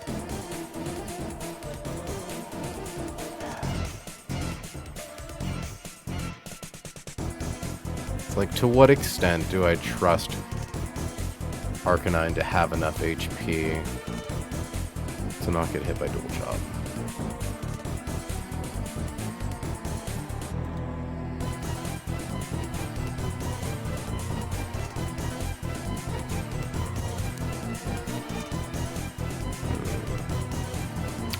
So, notably, the thing about Dual Chop is if the first chop of Dual Chop crits, that would drop our HP low enough to proc Citrus Berry.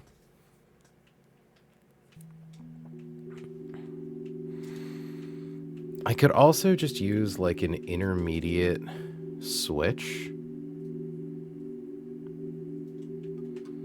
Because, like, Garchomp's never baiting knockoff, or Pursuit on Weavile.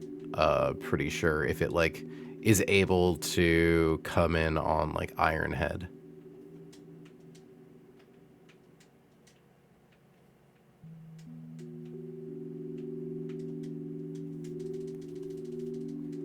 Does need Dragon Fang, though.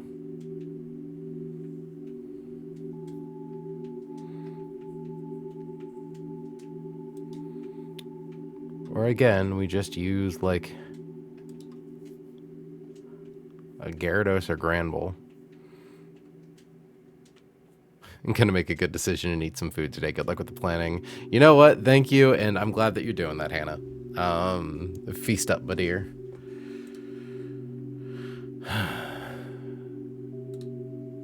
Man, I'd love it if this team had another fairy type on it. I've got a new record in Pantheon. In Pantheon?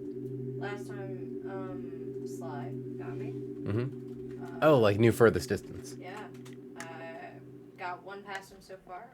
Just finished, Hornet Protector. Nice. Go you. Keep going. I'm scared. Remember what comes after this shit. Oh. Who's next?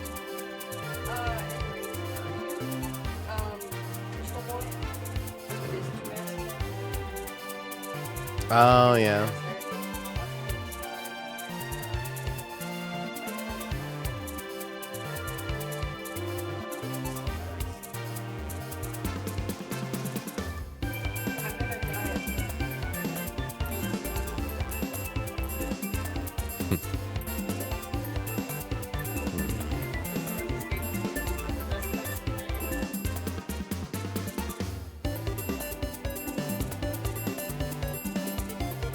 The problem is Dragon Dance. Dragon Dance means we need a guy who can kill him quick.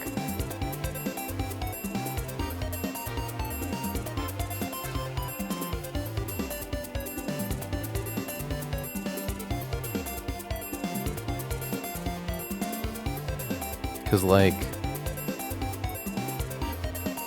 if it misses, if it goes for Dual Chop, we swap it to Steelix, or if it goes for Aqua Tail like it should and then misses, or hell, even if it hits, it uses up its Water Gem, it's not going to see the KO, so it'll probably click Dragon Dance, and if it does that, we're in trouble.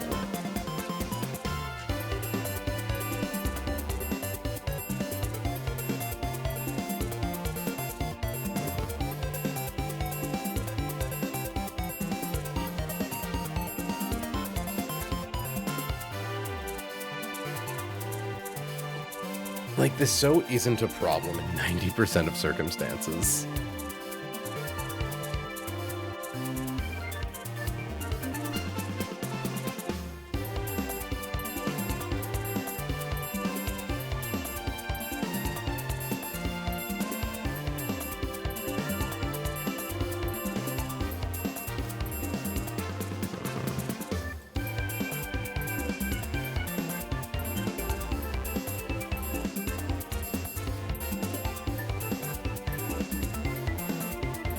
Turtonator baits Dual Chop.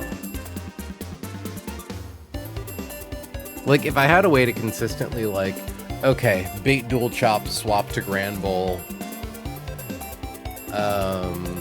Grand Bull baits Iron Head. Swap to, like, yeah, Turtonator. Do that back and forth for a little bit. Until its stats get nice and lowered. Because Grand Bull shows kill with Play Rough, so it can't click on Dragon Dance while Grand Bull's out.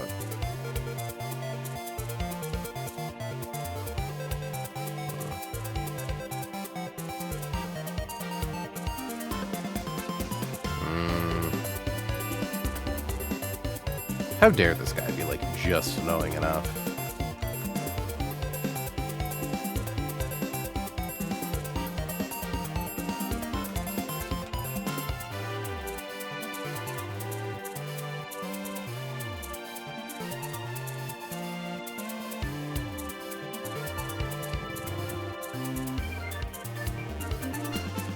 Like, we don't have Never Melt Ice.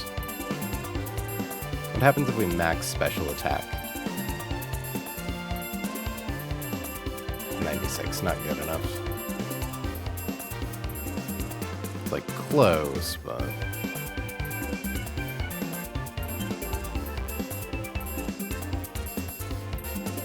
I mean, Sharpedo, you have rough skin, don't you?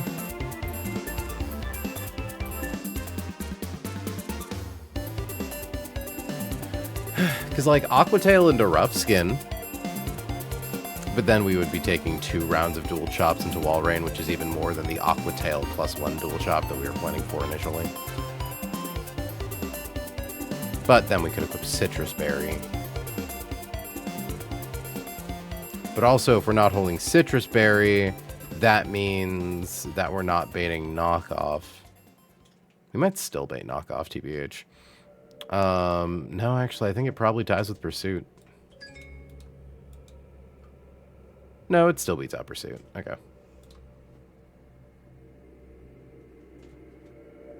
Does our Wall Rain really have thick... Our Wall Rain shouldn't have thick fat. Ours has Oblivious. Doesn't it? Hold on. Checking my PC. Say, ours has the worst ability. Because thick fat's actually quite good. Yeah, ours is oblivious. Why does it show that ours has thick fat? Guess I'm glad I caught that. I don't think it would have affected too much. Do we have anyone else like that? Cotton Down, Rockhead, Oblivious, Iron Fist, Levitate, Steadfast, Shell Armor, Swift Swim, Torrent, Poison Touch, Unnerve, Shell Armor, Swift Swim, Technician, yeah, Technician, P-Point, hashtag P-Point. What if we just maxed out Roserite's special attack? Oh, it doesn't change anything? Wow. Wow. Hell, do I have any, like, funny TMs? Can I do shit with Rock Smash?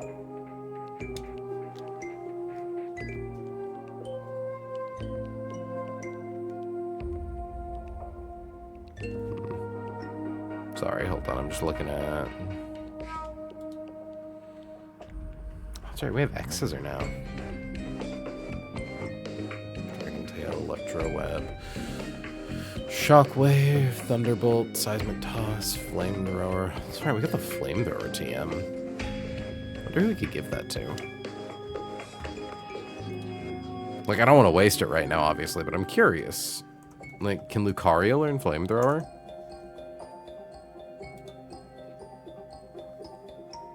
Soul Aerodactyl, Aggron, Altaria, Arcanine, Hisui, Adino, Bagon, Bastiodon, Blaziken, Brixen. Yeah, there's just a lot of guys. Druddigon. Electros can learn it.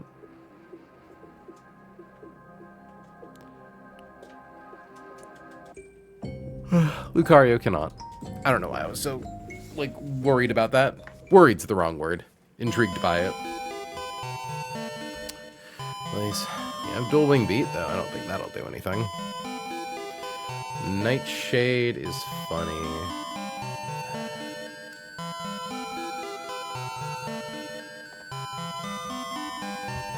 It's like, I wish I had a way to, like,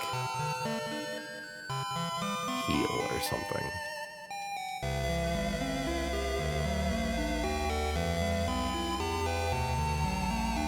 Lucario, how much damage do you do with Ice Punch?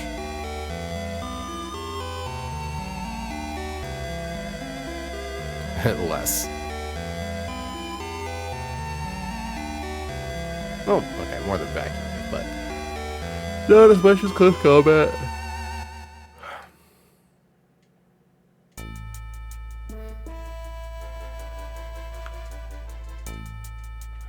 Like, it should be fine. Right? Oh, my cardigan's is inside out. Chat, why didn't you tell me? Ah!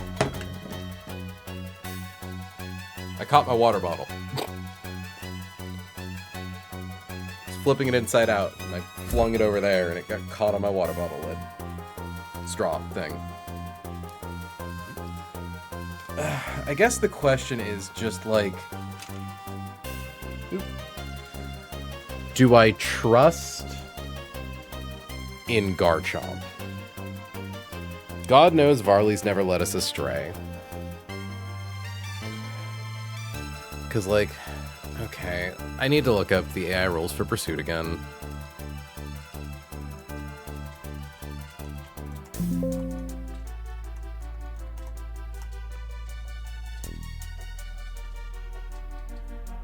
So if Pursuit can KO, it's always a +10. If Pursuit cannot KO, if we're below 20%. So...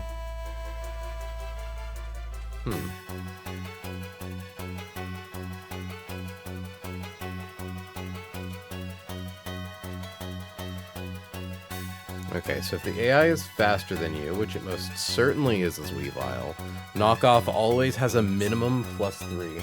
You good? 46. What? 46 and 53. You're getting there. So there's a bare minimum +3 to the usage priority, even if it's not the most damaging move. It always goes for it if it can kill, for obvious reasons.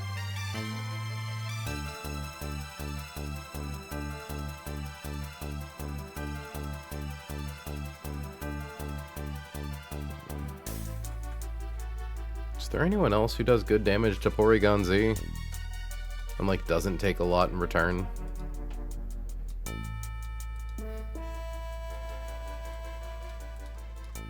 Like, let's assume we do the Eldegoss strat, where we drop its speed, and we don't let it get its defense boost.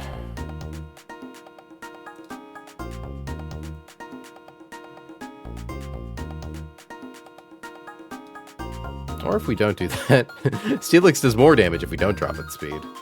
I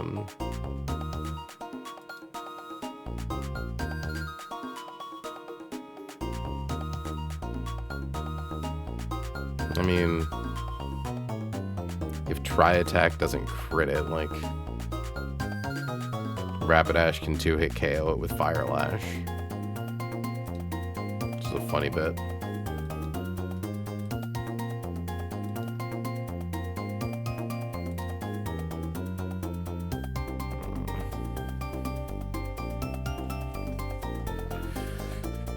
Weavile, why must you be such bitch?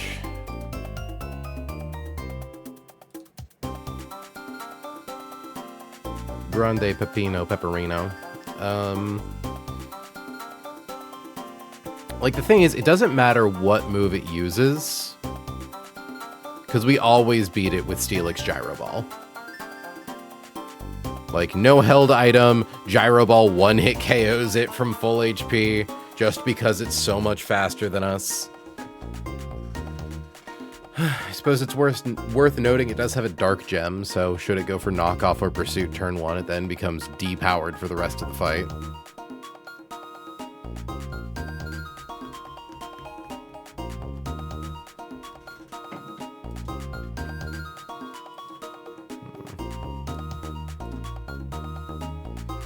I wonder, Roserade?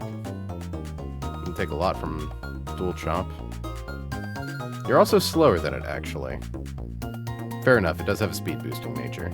So I was gonna say I'm like, Hidden Power Ice? Doesn't even do enough.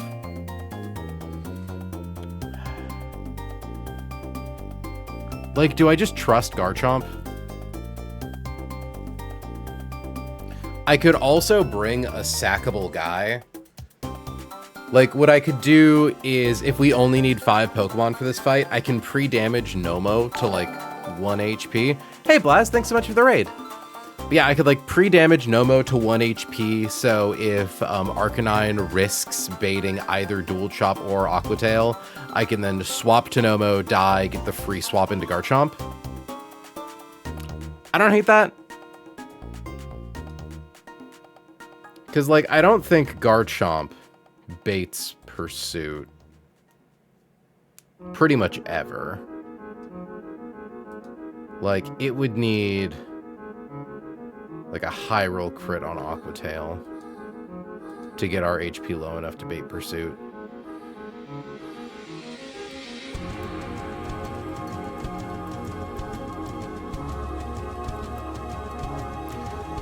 It's like, so if we're below 40% HP, there's a chance for it to be +8 50% of the time. So we never have to worry about it getting the guaranteed +10. So if it's +8, it is faster than us. So that becomes +11. But how much does a fast kill have? A fast kill has like guaranteed +12, doesn't it? Yes. Okay. So I think as long as we don't go below 20% max HP with Garchomp, we're fine. If I'm reading that right. Because, like, yeah. If the AI is faster than the target and the move shows that it kills, it is a +12. Pursuit is a minimum +3 if they're faster than you, which Weavile is in all cases. Which does make me wonder in that case, like, because there is a move that does show kill. So I think as long as Varley shows it a kill with triple Axle, we're fine. Right?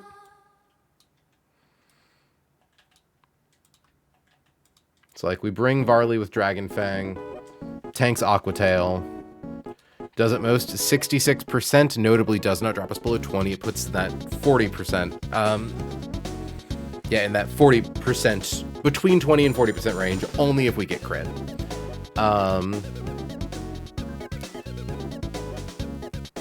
Yeah.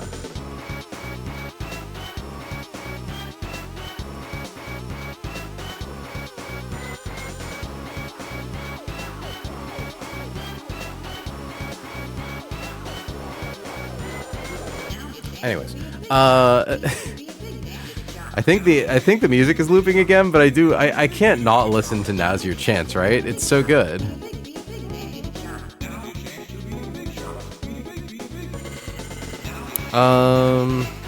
Okay.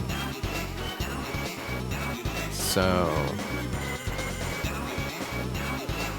because we showed a kill, yeah, I believe because we show it a kill with triple axle, it will never kill us, or it'll never go for pursuit. And even then, yeah, switching out boosted pursuit would do a lot of damage. But our HP will never go low enough to show that pursuit is able to just raw dog kill us.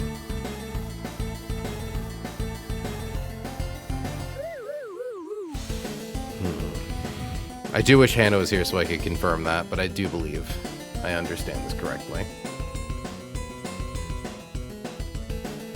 So yeah, it would definitely be Weavile going for triple axle, which is just a free swap to Steelix. There's no world yet. Triple axle hitting 3 times, critting with all of them, it's not going to do anything. So we bring Steelix.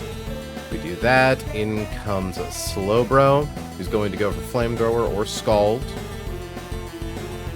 Kind of difficult to predict what it would go for.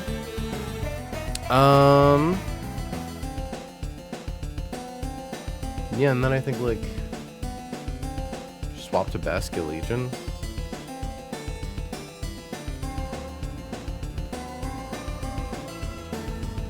One, two, three, 4, 5. Basculegion, what are your defenses? Your physical defense is worse. And you bait Dark Pulse. Basculegion is our lead for this fight.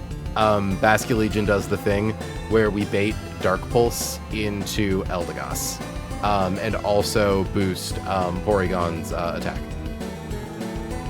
Yep. Nice. Okay. Well, that's good. I'm glad that we have that figured out, because I'm like, I don't want to have to try to, like, shoehorn in a final guy.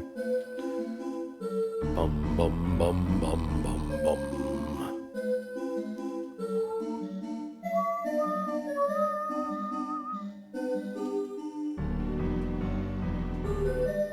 And the nice thing is that if we get into a situation where we, like, need to sack Nomo to Haxorus, and, like, Haxorus misses with Aqua Tail in the turn we swap, like, it'll still just try to use Aqua Tail again, because it's C-skill.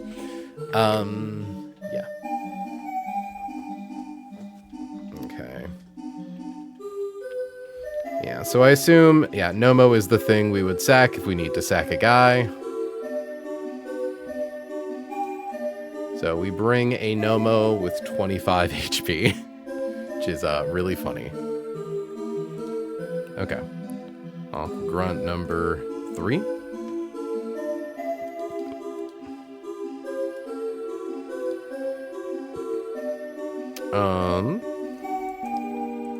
Notes. Opens Pori. Open with Bask. I should actually confirm the Basculegion can effectively fight this Galarian Slowbro, though. And I believe it can. Like, yeah. Shell Sidearm, Flamethrower, Scald, like, hell, even if we're burned, we're kind of fine in just about all scenarios.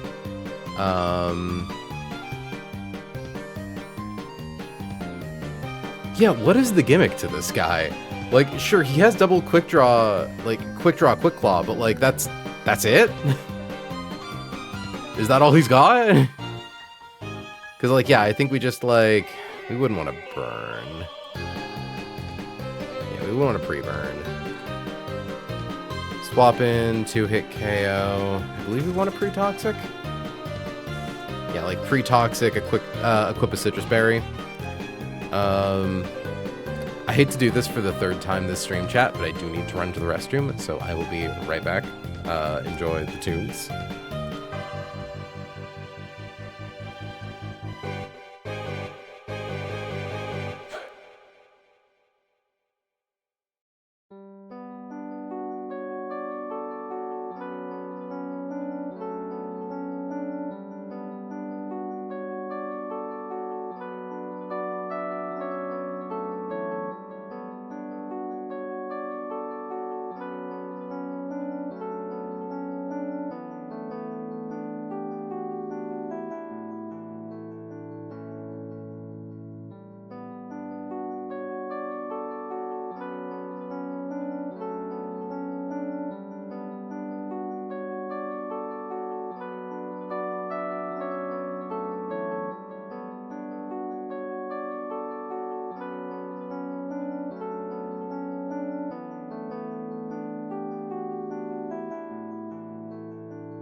I return. Thank you for your patience. Once again. Yeah,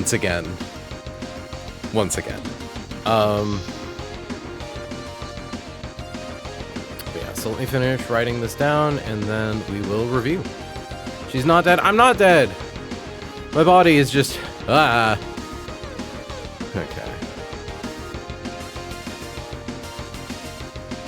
So, open with Basque. Swap to Elda. Swap to Arca. It's just confirming. Porygon-Z, fighting Basket Legion, always goes for Dark Pulse. It gets the physical attack boost because our defense is worse than our special defense. So yeah, it goes for Dark Pulse, hits Eldegoss, drops its speed by 1. Should always bait Ice Beam. I think we would need to see a really awful confluence. Yeah, because... Just making sure. Wait, what? Wait. What? Why does Tri Attack get weaker when I turn off download? Like what? Or stronger when I turn off download.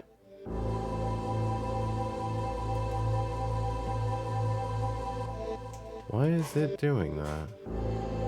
Oh, you know what I bet it is? I bet other counts as adaptability in this case. So like, let's see. Shell Sidearm is a poison move. So if we set the ability to other...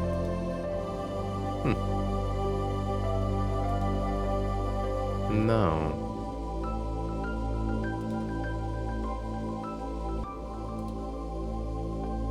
Yeah, okay, it's weird. I don't know why it's... If I said it's like Cotton Down or something else, it seems to still be fine. So yeah. Critical hit Dark Pulse never does more than 50% of our max HP, so it always sees that its highest damaging move is going to be Ice Beam, which is the second best thing. It could swing into Arcanine. If it freezes us with an Ice Beam, that is fine, because clicking Flare Blitz automatically thaws us.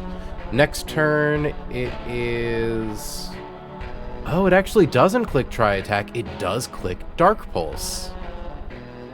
I think that was because of the weird thing where I was setting it to Other, and it boosted Tri Attack, so like... That's so weird. I wonder, is it because, like, it's hidden... Is it, like, because its hidden ability is adaptability? Like, or something like that? Adaptability or analytic, or its hidden ability is download. That's... Huh. Well, I'm glad it's not set to analytic, but yeah. Yeah, so I'm betting it's something like that. Hold on. Full-blown big shot time.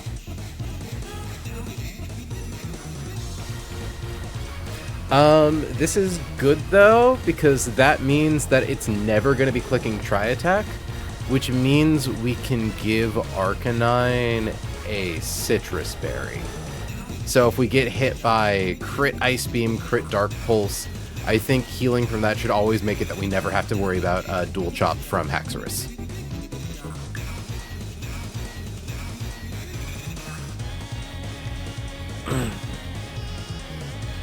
If I'm understanding this correctly.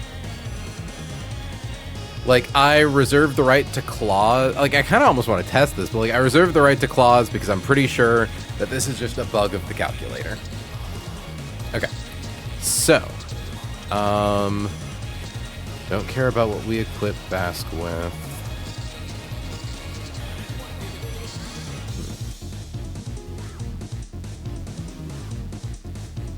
Okay. So,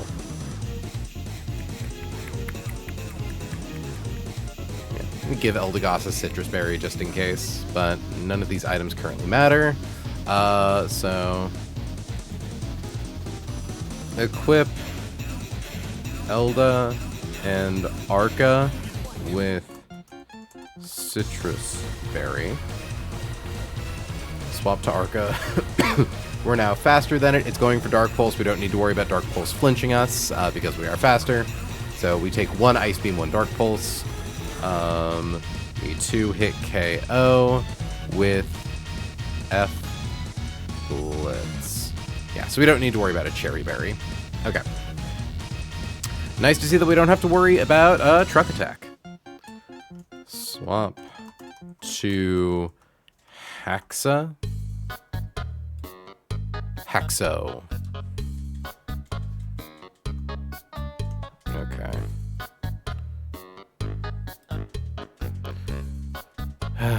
I'm considering asking the Run and Bun community really quickly to confirm for me with Pursuit.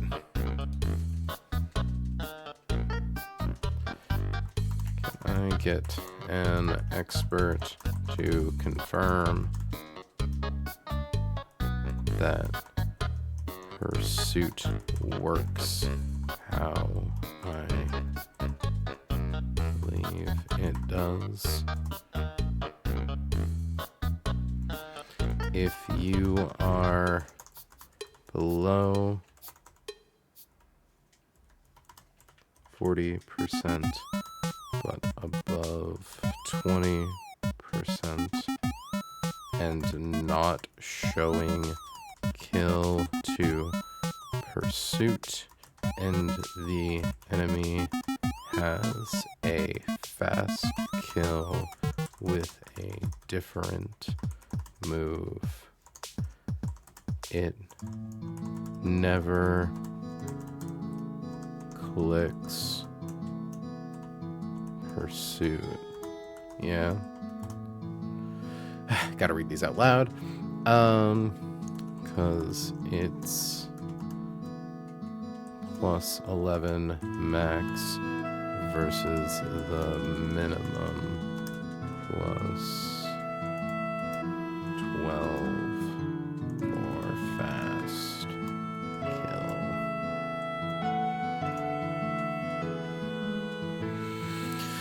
Alright, chat, fingers crossed that no one in the Run and Bun Discord smugly posts, I mean, have you tried reading? Have you tried reading the document?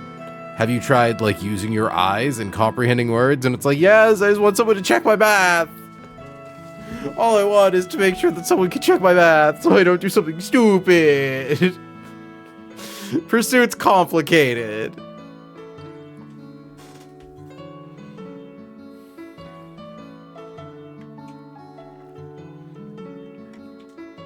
I'm gonna finish typing this out under the assumption that it's correct, though. So yeah, swap to Haxo. Swap to Gark. Equip Gark with Dragon Fang.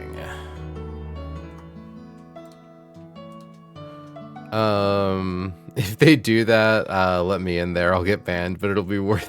It'll be worth it the whole time. I love you, Turtle. Don't never change, bud. Okay, I do have one of the people I trust confirm correct. Okay. Yeah. So in that case, looking at the math here, Garchomp getting crit by Aquatail does at most 66%. So we're below the 40 threshold, but we're still above the 20 threshold. Weavile doesn't see a kill with Pursuit. And it does see a fast kill with Triple Axle. So it always goes for Triple Axle or maybe knockoff, depending on like if we get crit. Either is fine. I think we just don't equip Steelix with anything. Because like... give you freaking Asperberry. Yeah. Because Triple Axle can't freeze. Triple Axle can't kill after 2 hits. Knockoff does more damage. It just loses us an item. Listen, Willow Guard Dog has to come from somewhere. I'm so glad that we've kind of found a thing. I'm so glad we've kind of found a thing for that.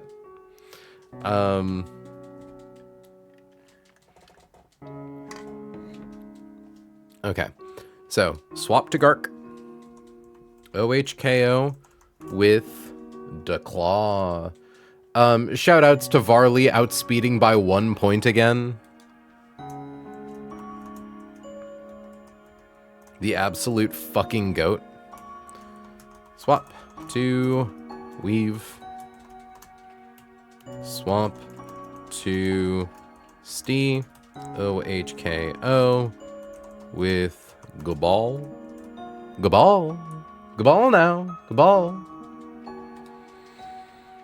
Because, yeah, goes for triple axle, psycho cut, pursuit, knock off, nothing crazy.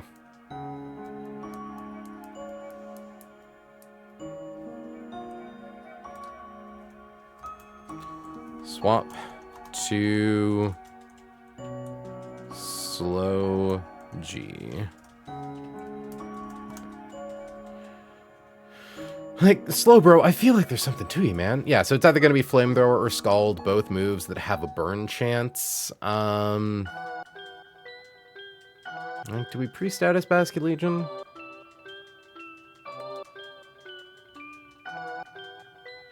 Because, like...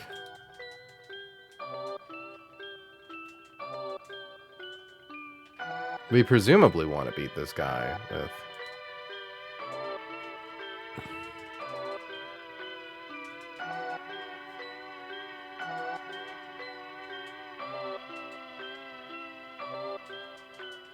Because, like, yeah, Scald.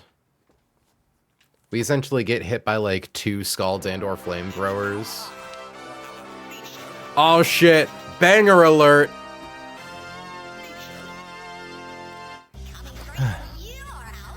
Coming. Also, friends, this is an excellent time to remind you that if you're enjoying the content you're new here, feel free to drop a follow. We stream 3 to 4 days a week. It's been kind of weird for a while. We took basically a month off to do the whole getting married thing. Schedule's kind of been in flux because I've also been sick repeatedly. But, like, if you're having fun, just drop a follow. You can come hang out here more often. Like, this Galarian Slowbro seems so simple that, like, I feel like I'm trying to find the gimmick, you know? It's like, no, there's got to be something to it, but I don't think there is.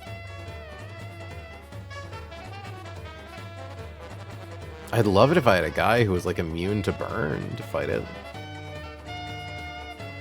But, yeah, no, it's just, like...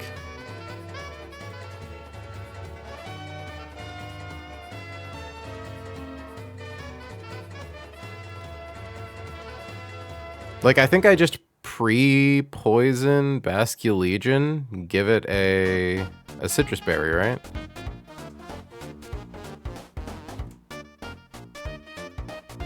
Or hell, maybe I could just grab a guy who I'm fine poisoning. Or who I'm fine with getting burned. Or poison psychic specifically.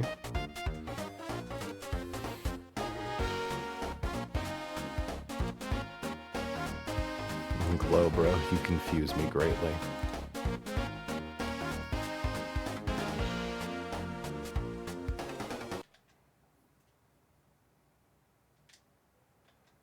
Yeah, no, we want Basket Legion for this.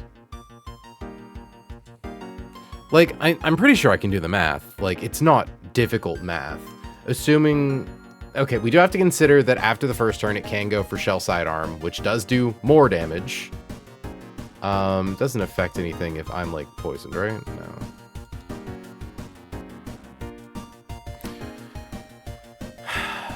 I could also, like...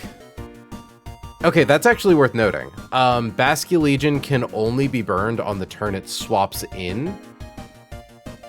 Because, after that, it's just gonna spam Shell Sidearm. So... because... does getting hit by Flamethrower while you're frozen... so Scald thaws target out if it's frozen. Does Flamethrower do that?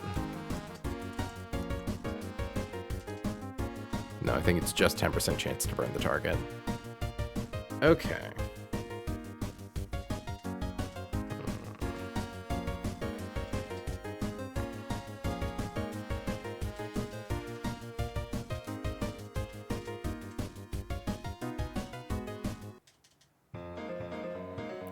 Because I could just equip Basculegion with like a Lumberry. So that way, if it gets burned, that gets healed off. And if it doesn't get burned, it can heal off getting poisoned by Shell Sidearm. Because, like, I think that's... Is it poison or badly poison?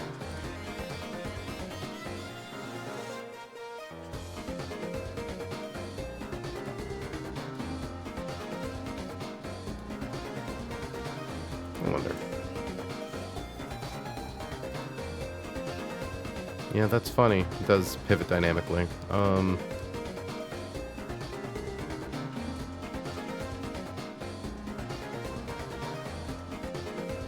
But yeah, just like... Send in the goat?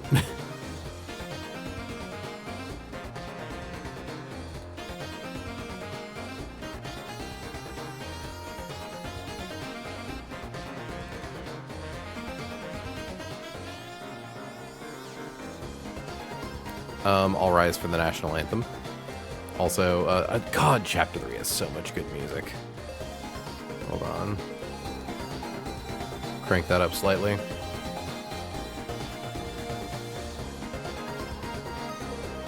Because, like, yeah, I don't think...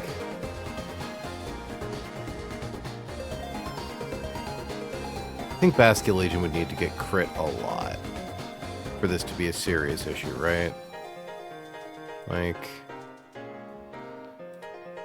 248 minus 78 down to 92 minus 48 is 44.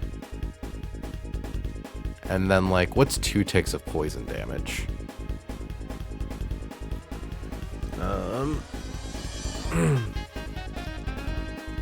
on. 248 divided by 8, 31. Okay. So, I think the only way Slowbro kills Basculegion is it uses Flamethrower the turn we swap in, crits with Flamethrower, burns us, eats up our Lumberry. Next turn, crits with Shell Sidearm, poisons us, and then on the following turn, gets Quick Claw proc or Quick Draw, and crits again with Shell Sidearm. I think we're fine. And if we're not, like, fucking, I don't know. Hell, if that happens, we still, like, know, okay, we got the crit twice in a row, burned, and then poisoned. We just swapped to Nomo to sack because God doesn't want us to keep Basculegion. And then we get the free swap into something that can secure the kill. There's also a chance that Poltergeist just kills outright turn 1. It's very low. It's only a crit or on max roll, but it is possible. So, equip Gark with Dragon Fang. Equip Bask with Lumberry.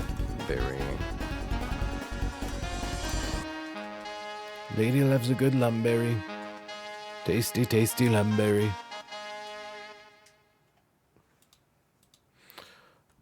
So that's 1, 2, 3, 4. Equip Stee with nothing. Pre-damage Gorb 2.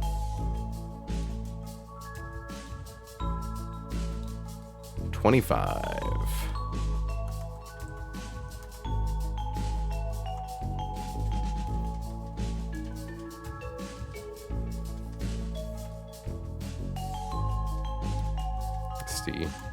And Gorb.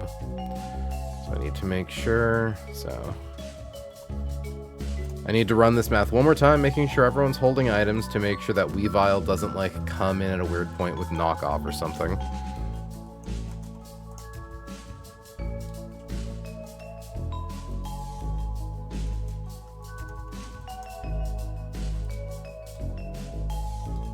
Already holding Dragon Fang, already holding no held item, already holding no held item. Good. Okay. So, let's run through the plan one last time. Porygon here doesn't have anything. It has Cotton Down, actually. So, We come in, Basculegion against Porygon. It boosts its attack by 1 stage, which is the same as it having no ability. It goes for Dark Pulse. We swap to Eldegoss, who takes Dark Pulse, drops Porygon's speed by 1 stage. It wants to go for Ice Beam. We swap to Arcanine. Arcanine takes Ice Beam exceptionally well. If Ice Beam freezes us, that is fine because Flare Blitz thaws us out if we use it. After that, Porygon will only ever want to use Dark Pulse, which is also okay because we are faster thanks to Cotton Down. We don't need to worry about getting flinched. We 2-hit KO with Flare Blitz. In comes Haxorus. Because of the Citrus Berry, I believe we are basically guaranteed to always bait Aqua Tail, which means we can safely swap to Garchomp. Garchomp outspeeds by 1 point, lives Aqua Tail, including crit, 1-hit KOs with Dragon Claw. If it gets crit, it still has enough HP to not bait Pursuit, it just potentially baits Knockoff instead of Triple Axle on Weavile. Either way, we swap to Steelix. Steelix can live 2 full rounds of Triple Axle. Steelix can live 6 Triple Axle crits in a row, you know? 1-hit KOs with Gyro Ball. Then lastly, in comes Slowbro Galar, who is going to go for Flamethrower with a chance for Scald. We are going to swap to Basculegion, who has a Lumberry.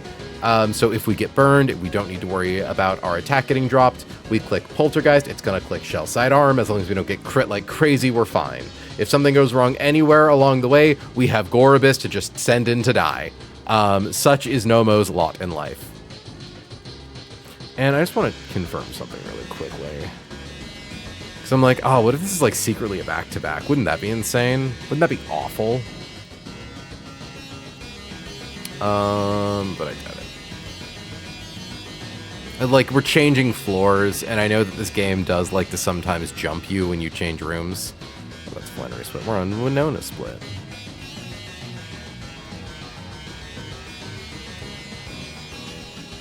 Nope. Normal guys. Though, after this guy, it is a double battle. So, yikes.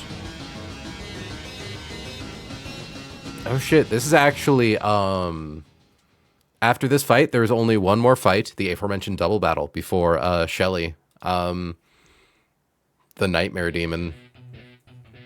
Shelly's really scary. I once again ask you all to rise up for the national anthem. Hold on.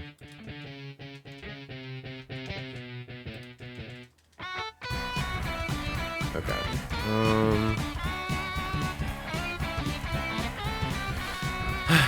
So. These guys in here right now, I don't think we do.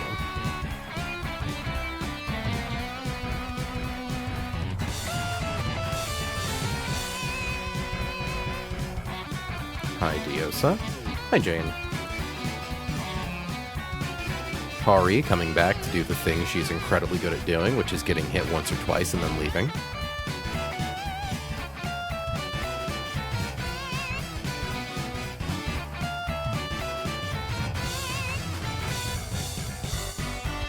Get ourselves a Gark.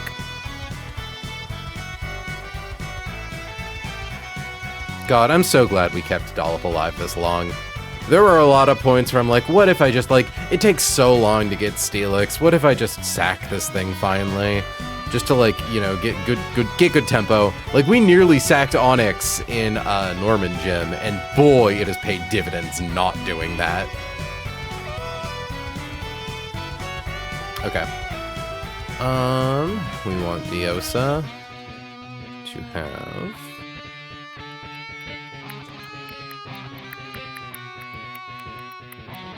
Lumberry. Yeah, we have 62 Lumberries. And typically, it's actually not that common for you to need to worry about having, like, multiple status cure berries. Hamilton also gets it. Or you need to, like, it's not often you need to worry about multiple statuses in the same fight, I should say. Okay, Lumberry on Basculin. Farley is the only one who gets a non-berry item with the Dragon Fang. Dollop and Nomo deliberately have no held items. And I believe the only other thing is to pre-damage Nomo in case of Garchomp issues. 3 damage. Slot 6 to 25. Like, Nomo's come to more battles than almost any other Pokemon, solely because, like, Nomo's here to die, man. She's gonna biff it eventually. But she's thankfully been like, imagine, you're like a death row inmate, but they're only gonna execute you when there's like a convenient time for it. Like, all right, when are we gonna get some upside off of this public execution?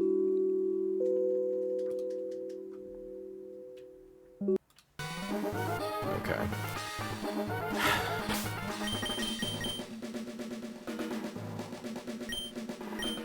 Just confirming. Defense is lower than special defense. Thank you, special defense boosting nature. It's a shame you had to come at the cost of physical attack.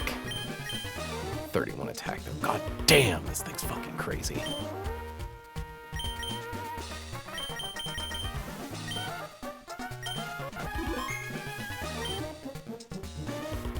Hello, hello, the running and bunning is back. The running and bunning is back, Kessel. You are about to see us dive into our third fight of the Weather Institute.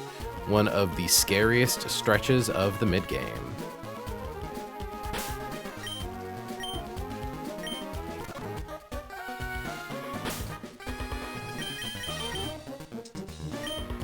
So, Lumberry, Citrus Berry, Dragon Fang, no held item, no held item.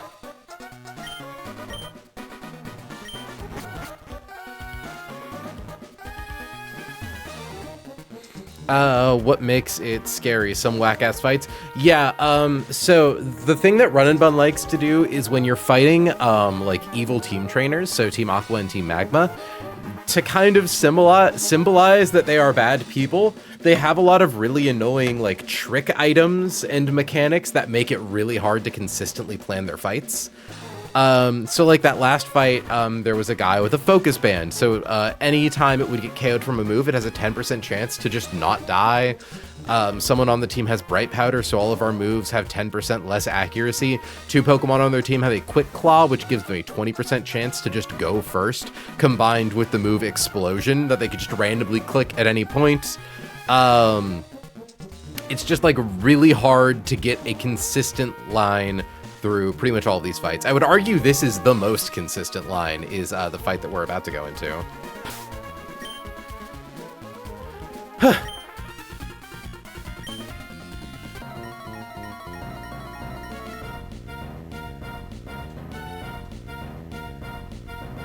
Great RNGesus, basically. So, out comes Porygon Z, out comes Diosa.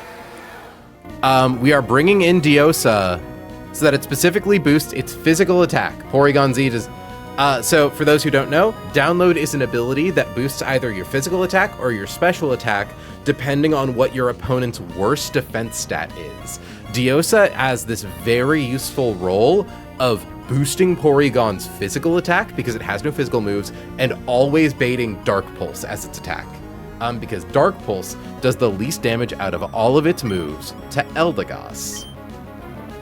I'm going to, just to make sure I have all the math right. The reason we're not just one-shotting this thing with a fighting type move is because it has a Chople Berry, so it reduces the damage it takes from fighting type attacks. So, we are going to now swap to Pari to take Dark Pulse and drop its speed.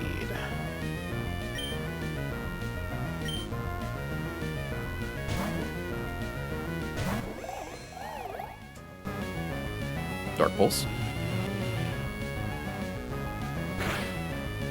Critical hit. I'm glad I planned for this. Okay, yeah. Because if we had gotten hit by another move, we wouldn't be consistently baiting Ice Beam here, potentially. So yeah. It now sees that the only move it can kill with is Ice Beam. So we are going to swap to Hamilton.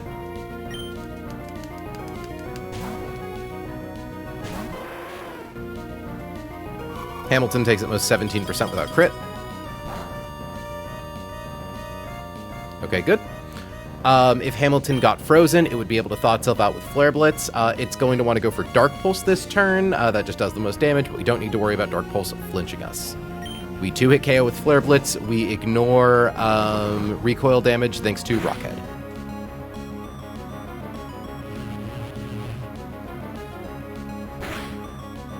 Okay, good.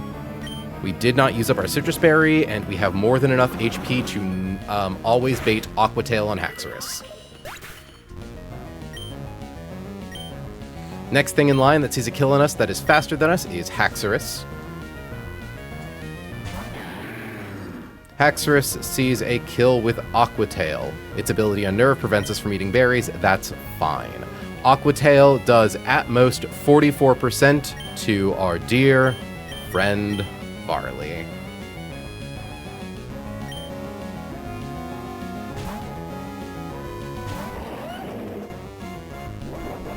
Water Gem boosts the power of Aquatail.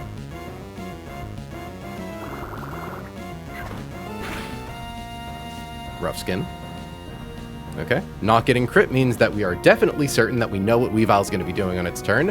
Varley outspeeds Haxorus by 1 point. And thanks to Dragon Fang, we are able to one-hit KO it with Dragon Claw.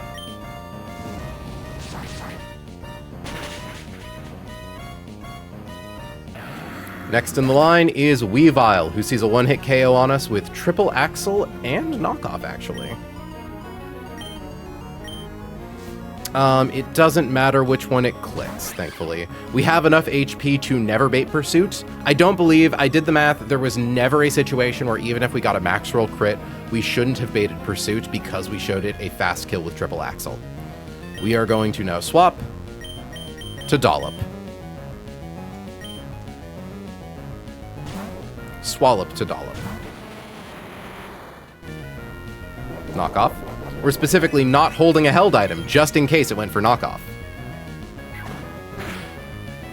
Good. It's now going to go for Triple Axle. We're going to one-hit KO it with Gyro Ball.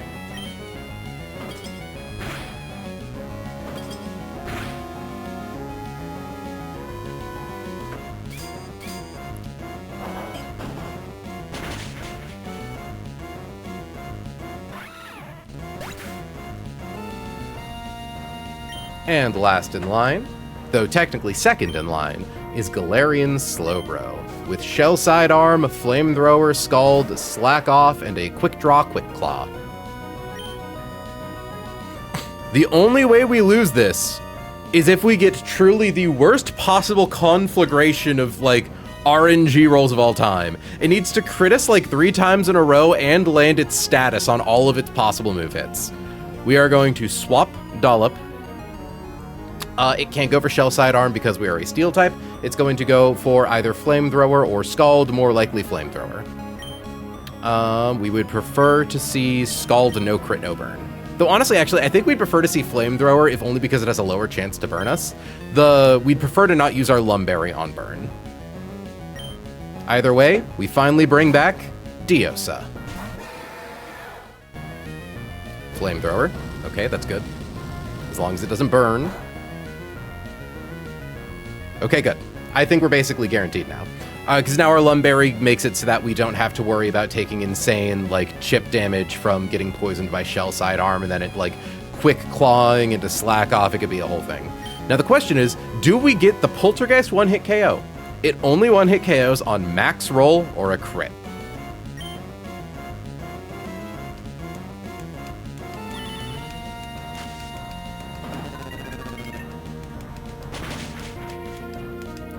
Close, but not quite.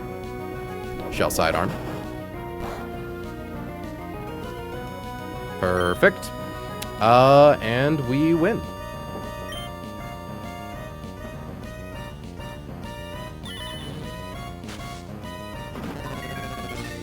How do we have 17 people?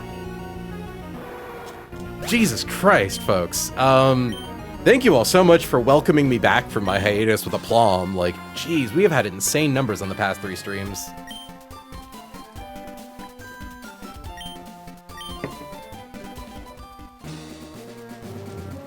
Checking something really quickly. Yeah, wow. I missed these. Oh, I'm glad, Kessel. I'm glad you're having fun. I like to hope that I've, like, cultivated a really, like, solid place for people to hang out. Where we get to joke about Nomo being brought solely to die. To fight after fight after fight after fight.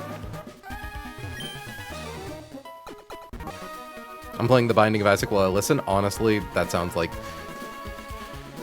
a very good use of your time. I miss back when I was like into grinding achievements in original Isaac. I kind of want to like. There's a part of me that thinks about like, what if I tried to do all achievements in Rebirth? Also, chat, I would like to once again acknowledge we brought a bunch of in case of emergency berries. Didn't use our lum, didn't use our citrus, didn't use our citrus.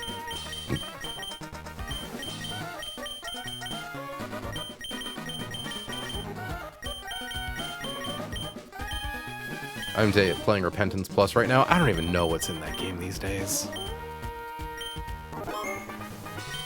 God, because like we just crossed the 3-hour mark, so it's like, this seems like a good time to raid. I'm getting a little tired, and I don't know if I want to calc a double battle right now, but I don't want to waste having this many people here, because like, golly, fucking shit, dude. I wonder who's live right now. I could raid into Mia the Calligrapher with a good, like, chunk of people.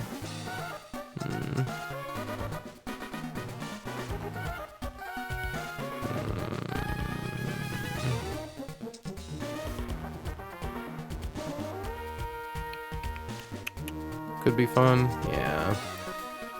Maybe we, like, look at the calcs really quickly just to see. Snow Warning, Ice Gem, yeah, because I imagine... Yeah, Slush Rush, Lumberry, Lumberry. I assume Boltbeak does the whatchamacallit thing. Vicious Rend. Yeah. Power doubles if the user moves before the target. Which is funny. Moonblast, Freeze Dry, Aurora Veil, Hypnosis. Ew, ew, ew. Yeah, so you gotta die. You gotta die real bad. Why are you so fast? Holy shit.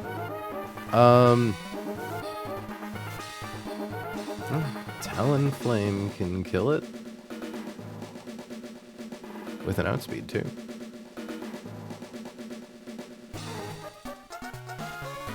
But then Talonflame dies to Boltbeak. Which is not good. Theoretically. Although, if we can show Arctozolt a fast kill, I think it would go for that, right?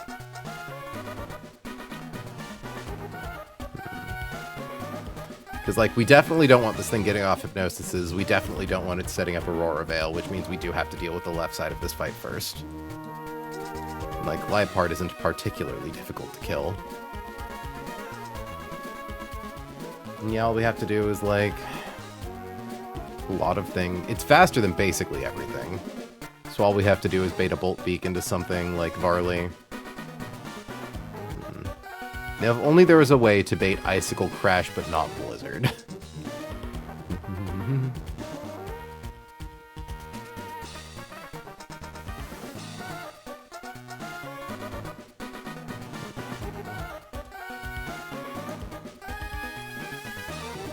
Notably, if we give Talonflame Charcoal, we do get the extra damage on Flare Blitz.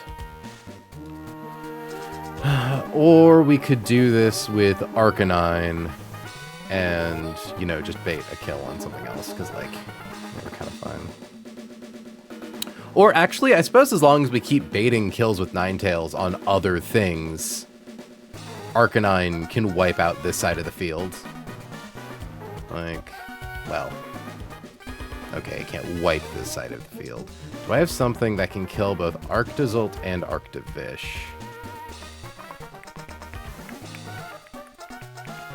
Close combat kills you. Close combat kills you.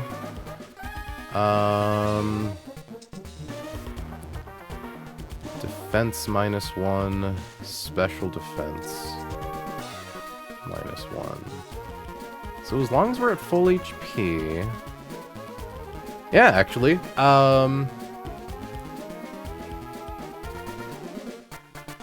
Ooh, Vicious Rend and Boltbeak also... Got it. I mean, thankfully, they're kind of always faster, right? Okay.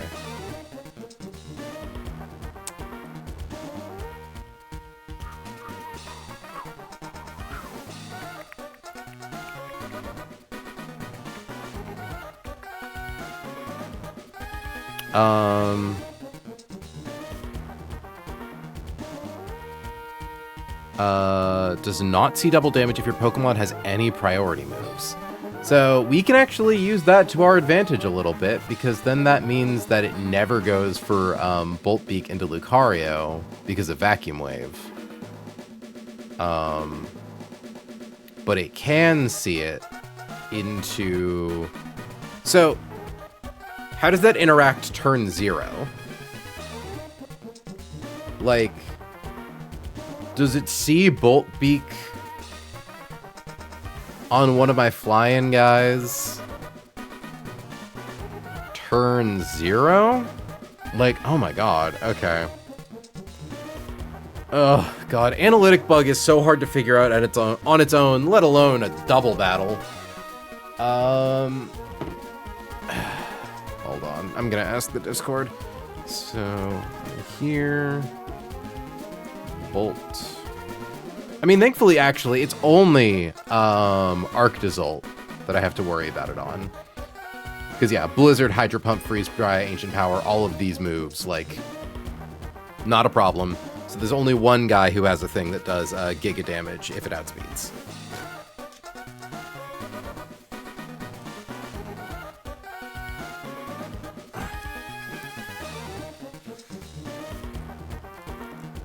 I actually think this fight might be a little easier than I first anticipated, which is nice. Although I should probably confirm that Aurora Veil doesn't have, like, super duper special AI that it will always go for it, if able, like, out-prioritizing fast kill.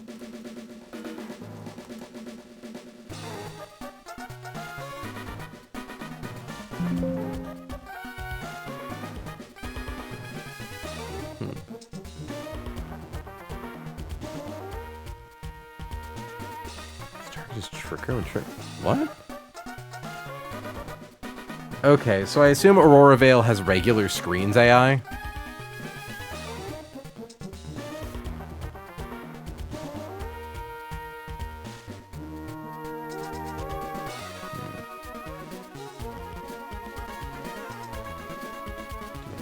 Rock polish.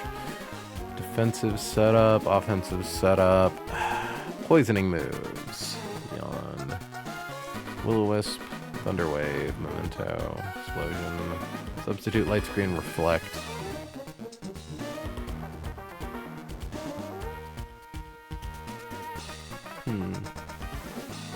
Yeah, okay, no, I think Aurora Veil is just a regular +6. Like, under no situation does it get more than that.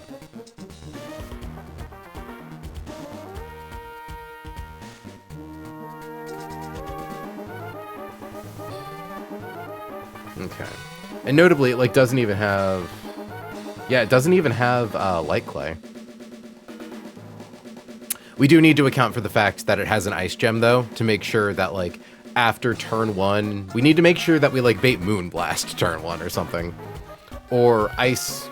Freeze Dry into something that then baits Moonblast.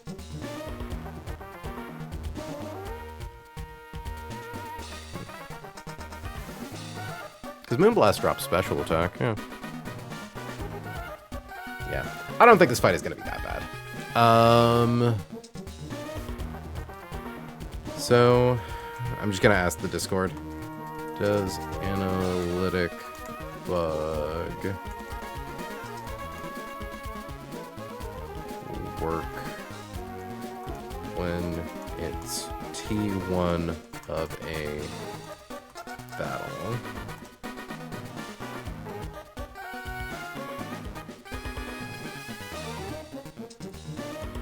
Does it just assume no boost?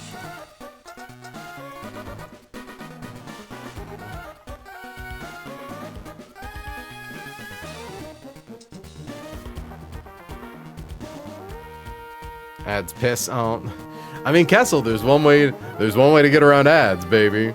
Oh, ads pissed me off. You are the original Starwalker. Oh, Tamaru's new shoe. Checking something really quick.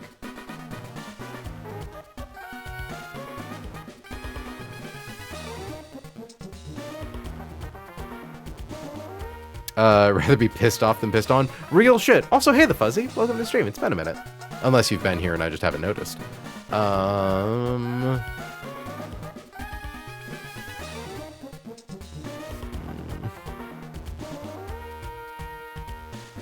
Like, just tell me how you work. Oop. I think something happened.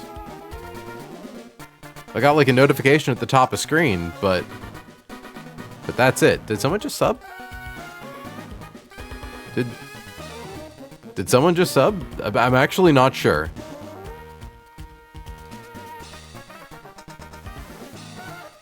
My last notification in the thing, I was gonna say it looks like Kessel did a Prime sub, but it doesn't notify me. Like, I didn't hear the like, you know, the ding-a-ling noise. I don't see it in like my activity feed. Like, if that was you, Kessel, thank you very much for the Prime sub. My sneaky sub, I'm not even here. Shh. Well, very clever, very cool. Dare I even say very badass and demure.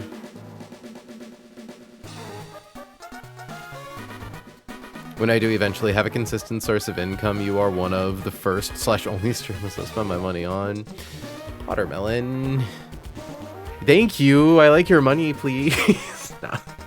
Genuinely, though.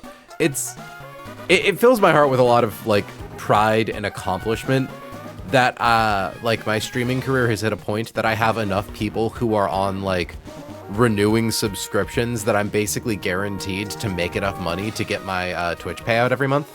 For those who don't know, you need to make at least $50 in order to actually get your payout every 30 days. And, like, your money doesn't just, like, vanish into the void if you don't hit that threshold. It just, like, you know, it rolls over into the next month until you do. Because, you know, it's to save Twitch and Amazon the, like, fees of constantly having to make big transactions for 17 cents for a bajillion small streamers, you know? Like, I understand why it's there. So it's like, it's just nice to know that I finally crossed the threshold into hashtag legitimacy.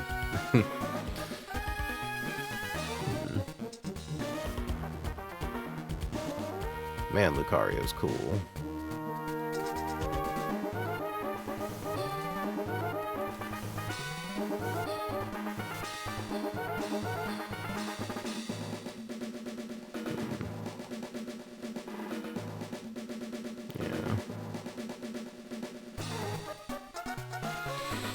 Okay, so let's assume I open with Lucario, right? Slush Rush is active. I don't expect this fight to be super complex. It's just a bit spooky scary. Yeah, it's mostly just like, I kind of want to test it a bit to like see. I just want to make sure I understand how to properly do my baiting. Because like, again, we did the math. Lucario with...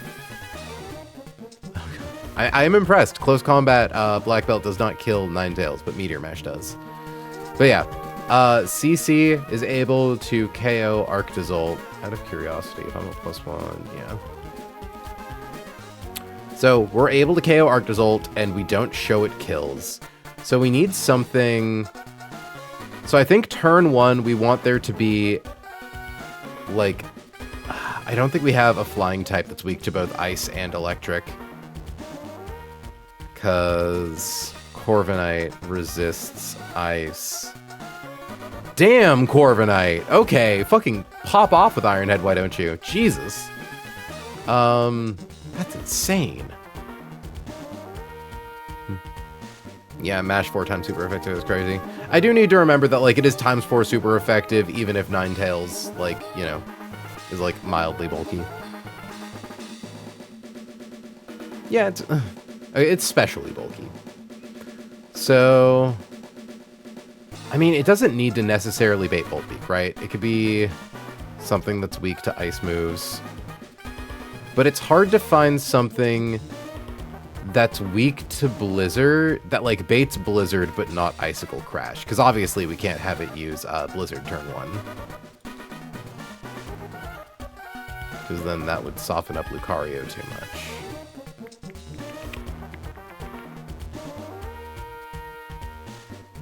Bait Icicle Crash or Low Kick.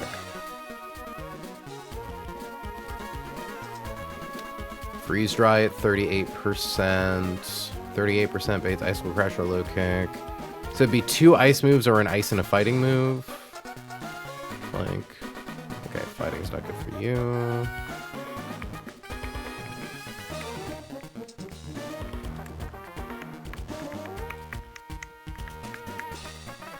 If it didn't risk low kick, Arcanine would be really good for this. No, it wouldn't, because it wouldn't then bait Moonblast.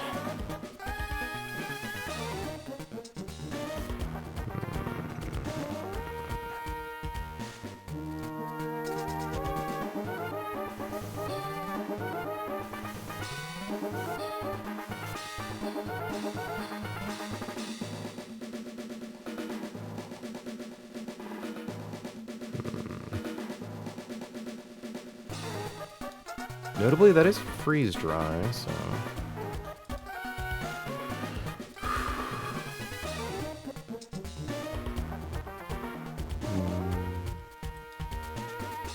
It can't be a fire type.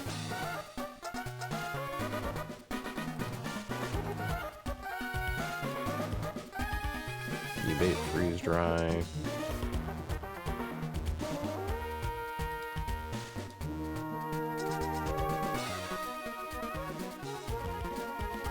You know, I do have to remember I have guys that have fake out. That is actually a pretty important part of this. I also have guys with protect. What the fuck am I doing? Oh my god, yeah, where's Mudkip? Rock dies to Bulk Beak 1,000 times over. And dies to Moonblast or Freeze Dry. Even if it uses up the Ice Gem, it's still Moonblast or Freeze Dry. Like, hell, even if we, like, level up... God, I don't even know how much we want to level up to, right? Because, like, we would want to ideally get to a point where it's only clicking Freeze Dry, right? So that'd be, like, 50... 5, 60, 59. Okay. If we got Mudkip to 59, we never get hit by Moonblast. We always get hit by Freeze Dry, even after Snow Gem is used up. Bolt Beak, even if we were somehow faster, it's not doing... It's not killing us. So, Protect Mudkip, Close Combat Arctozolt with Lucario. Then in comes you. And perfect, it's 2 Freeze Dries going into Mudkip's slot.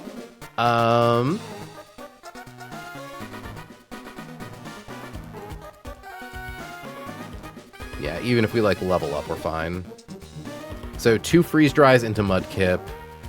At that point, all we need is something that takes fire moves well.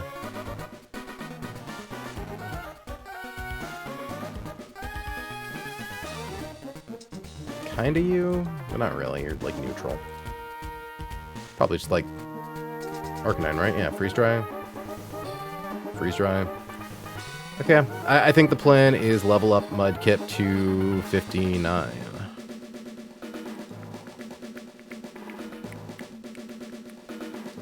And we always show kill the Bolt Beak. Always show kill the Freeze Dry. Yeah, if it ever helps, I'm thinking about that, but honestly, I just like having Mudkip because it means that I can, like, I have this low-level guy who I can hyper-specifically tune to any situation. Also, Lumberry, just making sure there's nothing fancy there. Yeah, so it would be turn 1, Protect, turn 2, swap to Arcanine.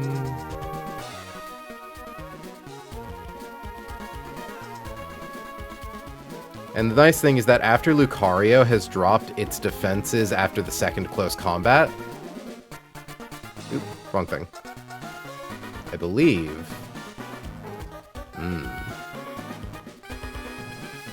Actually doesn't quite show Kill to Moonblast. It mostly does, but it's not guaranteed. We could just do a good old double switch, though. Because at that point, we've got 2 guys versus Ninetales. We can get, like, like Corviknight in to actually secure the KO, and then like Basculegion to Psychic Fangs away the Bajoom. Abajoom. Aurora Veil, if it sets it up.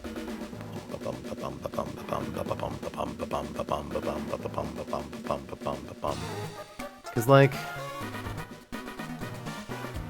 88.3.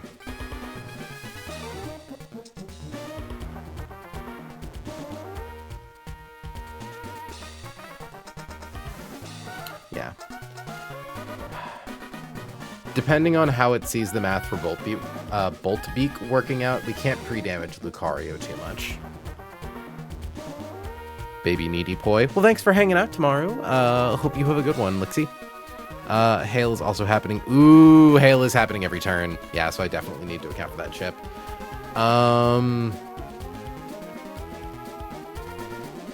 Which means I should probably put another level or two into Mudkip, right? Thankfully, the chip on Lucario. Come on. Confirming Lucario at -1. Because we'll be at full HP turn 1, so our Result never goes for us. Yeah, I think we have a really good chance of baiting Moonblast into Lucario. Because, like, yeah, our HP will be enough to where we're not showing anything to Ninetales. But then, on the following turn...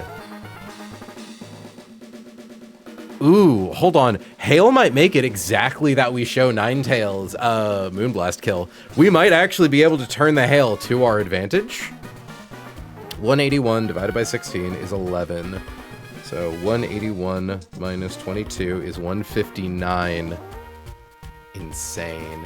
I think if we pre-damage by 3, we never show kills to things when we don't want to, and then we always show Ninetales Moonblast kill exactly when we want to.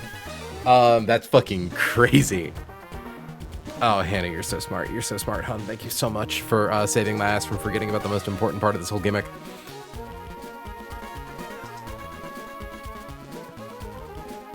Front. Hold on. 4. And... I'm sorry, keyboard. What is that symbol? That's supposed to be an and. God damn it. And number 5. So, pre-damage Luca to 178. So now let me confirm the math. So Lucario takes 11 damage at the start of every turn, or at the end of every turn. So Lucario at no debuffs, 178, does not show a kill to Bolt Beak. The highest possible scenario for damage of Bolt Beak is 168, so it's definitely going into Mudkip. At the end of the turn, Lucario will be at -1 defense, -1 special defense, and at 167 HP. In comes Arctivish, who sees highest roll with Hydro Pump is 160.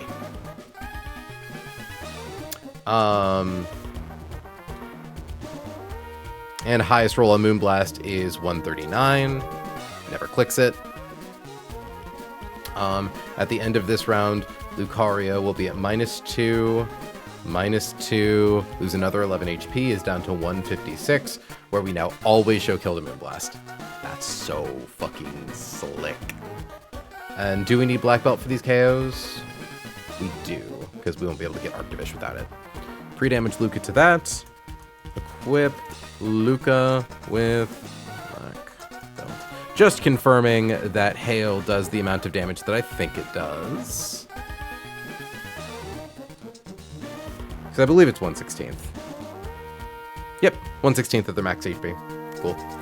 How do we have 18 people in here? I can't stop streaming with like so many fucking people hanging out. I can't simply waste this opportunity. You're all here dragging up my metrics. I'm getting genuine ad revenue right now. captive streamer. Back to the Binding of Isaac. It always makes games so much better when they have mod support. Oh, nice. Yeah, no, I know. Games like Isaac are like, yeah, they're moddable to hell and back. So opens 9A. And Arc. I believe it's. Oh no. Oh no, they both start with Arct. With Arct Z. Open with Luca and Mudkip. That being said, I do think we'll need to level up Mudkip a little higher to make sure. Well, actually, might not be an issue. Hold on.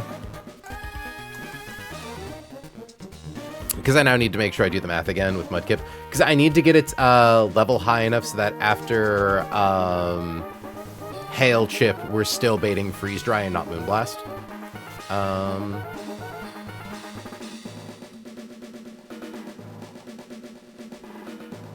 So...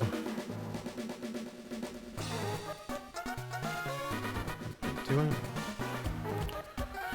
145 divided by 16 is 9. 145 minus 9 is 136. Highest roll of Moonblast. Okay, so does 61 do it? I believe 61 should do it.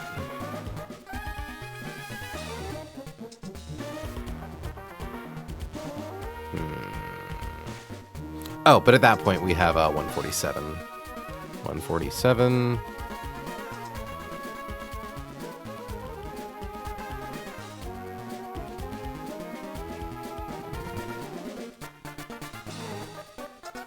I get what you mean, Hannah. Unfortunately, if we evolve Mudkip here, I don't think it baits KOs from Arctozolt anymore because we become immune to Bolt Beak. So we definitely don't want that for this fight.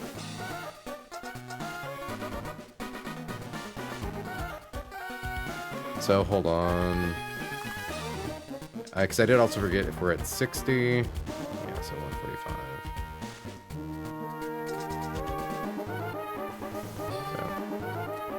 61. We have 147 divided by 16 is still 9. So 147 minus 9 is 138. Highest roll on Moonblast against Mudkip is only ever 136. So we should be fine. Level Mudkip to 6-1.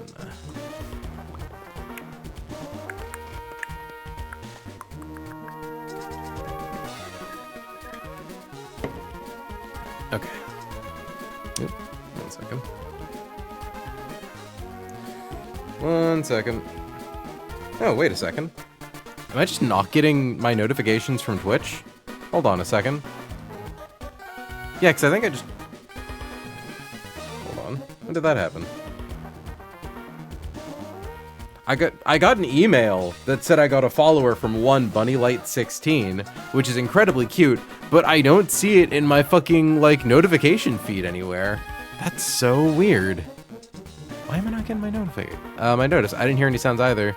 Yeah, it shakes, like, hold on. Player blocks, once per overlay. Game capture, alert box. Yeah, no. We should... Hold on. Properties. Test.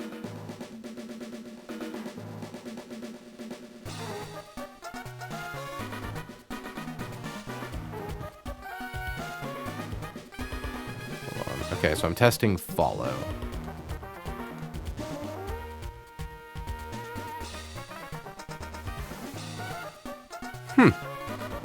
Yeah, nothing. But I got the notification when, like, Curses upped her sub at the start of the stream. I think. What the fuck?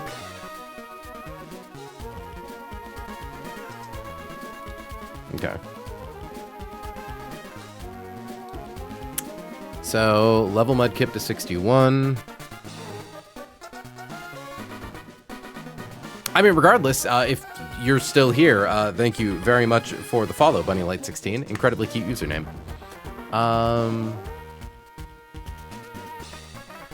Yeah, so Mudkip's always showing kill to freeze dry. Even if it was somehow faster than Arctozolt, it's still always showing kill to bulk beat.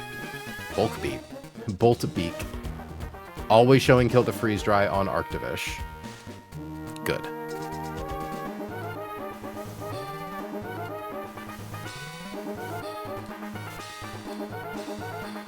Okay. Mudkip will probably, like, level up after this fight, which, whatever. I just need to remember to boost him up afterwards. Okay. Ba-da-bum-bum-bum-bum. So.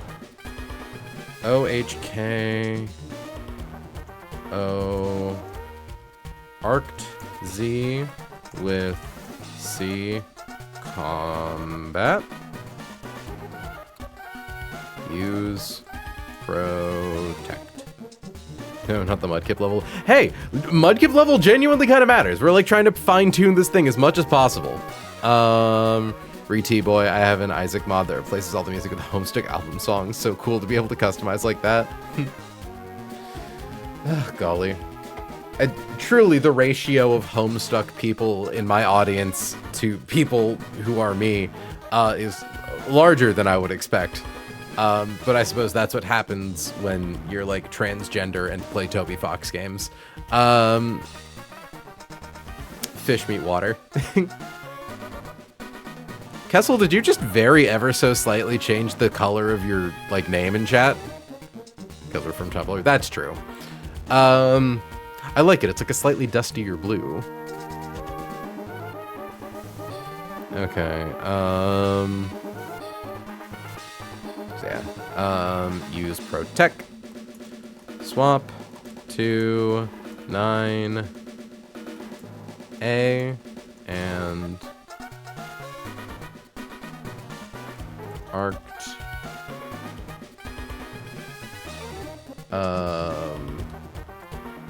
Arctovish, so Arctv. You know, Yu-Gi-Oh! Arctv. I somehow managed to miss the whole Homestuck thing. That's very surprising. From what vibes I've gotten from you, Fuzzy. Aside from Anime Comps as the pilot. Yeah, no, it just kind of happened to a lot of people around me. And it happened to people around me when I was at that age where it felt like cool to be contrarian and not watch the things that other people were watching. Unfortunately, I'm still kind of that person as a grown-ass adult, but I'm less of it now. Like, I'm definitely, as an adult, doing that with Has Been Hotel a little bit. Much as people in my life want me to watch it. And also Fantastic Digital Circus. TBH, just things that fall in that general realm of quirk, where, like, if I don't hit it before it hits big, I become an annoying bitch. I'm very lucky that I got onto the Undertale train before Undertale got huge, because otherwise my shitty high school brain probably would have prevented me from having one of the most fulfilling gaming experiences of my entire life. Anyway, swap to 9 and Arct. OHKO Arct V with C Combat. Swap Mud with. Now, whatever swapping in is going to be taking 2 freeze dries. Yeah, because this is specifically after 1 round of hail.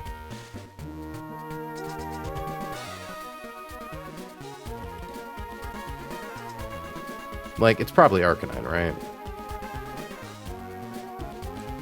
Because then Arcanine is in and able to KO Ninetales.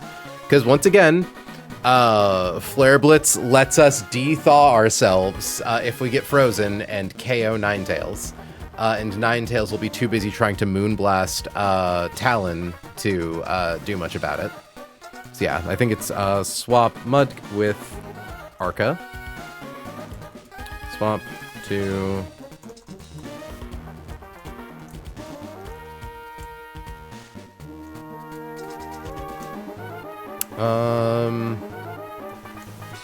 Swap Luca with... Or sorry, I shouldn't be saying with, I should be saying to. My notation. Swap Luca to... Again, it's going to be a Moonblast. Lipard's coming out. Assurance, Fake Out, Psycho Cut, Fake Tears. Super duper easy to, like, beat guy. Arcanine's already on the field.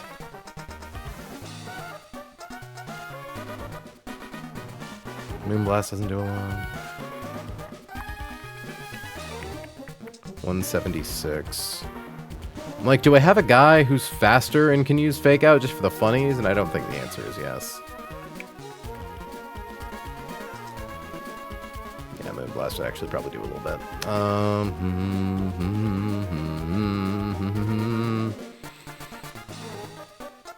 Definitely not Garchomp.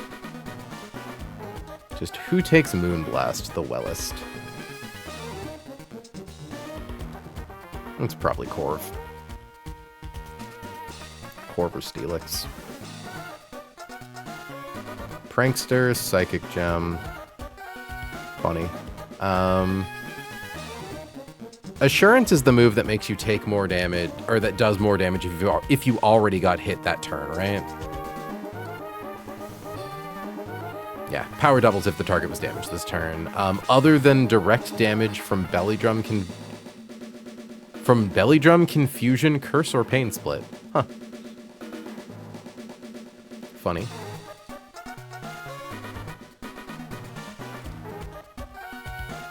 I love that Roserade can just kill this thing if she wants. And would swap into Moonblast really well. But we don't outspeed.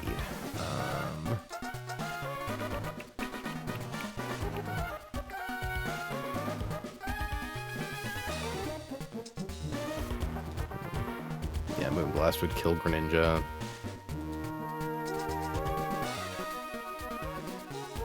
Yeah, I think it's probably just like Rapidash, right? Take a Moonblast. Maybe it drops our stats. It's fine, we have physical moves. In comes Lipard. None of Lipard's attacks do that much damage to us. And it's gonna use Fake Out turn 1 anyways. I wouldn't chance Flare Blitz just in case. Probably just like... Yeah, click like Fire Lash. And Close Combat. If it fakes out Rapidash, Close Combat kills it. If it doesn't, Fire Lash drops its defense and we can kill it with Extreme Speed. This works.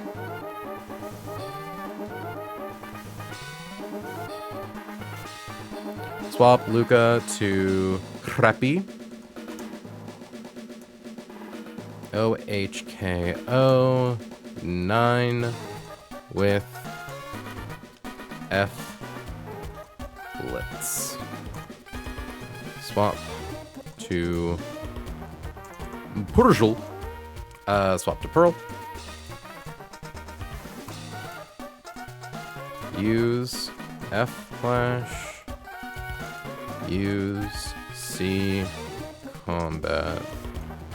KO with F Flash. OHKO with C Combat.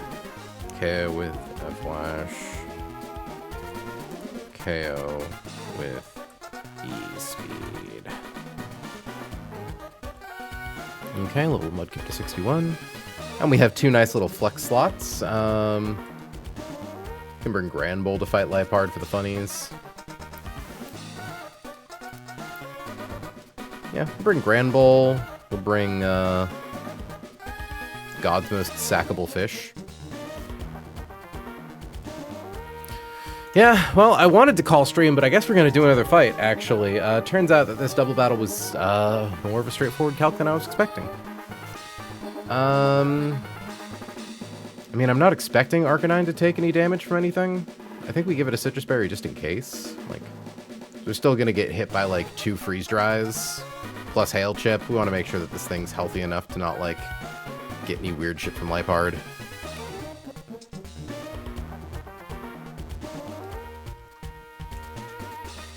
Equip Arca. Rappy. And Gran with citrus berry. Okay. I think that's the fight. You should keep the stream open forever so you can't even do anything with those petals. I don't have like quality stream rewards.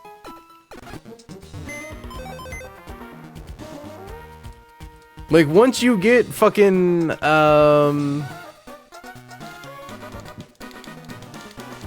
whatchamacallit, VIP, like congrats, you've peaked. Okay. I'll get second VIP badge. Highlight my messages forever. Real shit. Alright,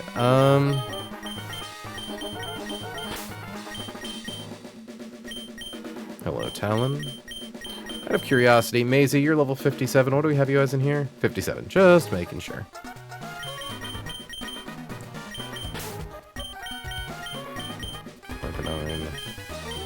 Rapidash. Honestly, though, how much damage do you even do to... You know?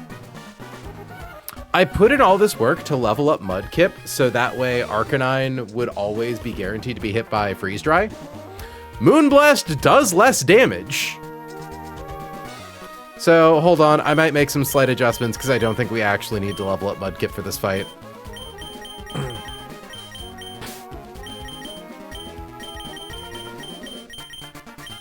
Because, yeah, and I think, like, Moonblast can drop your special attack.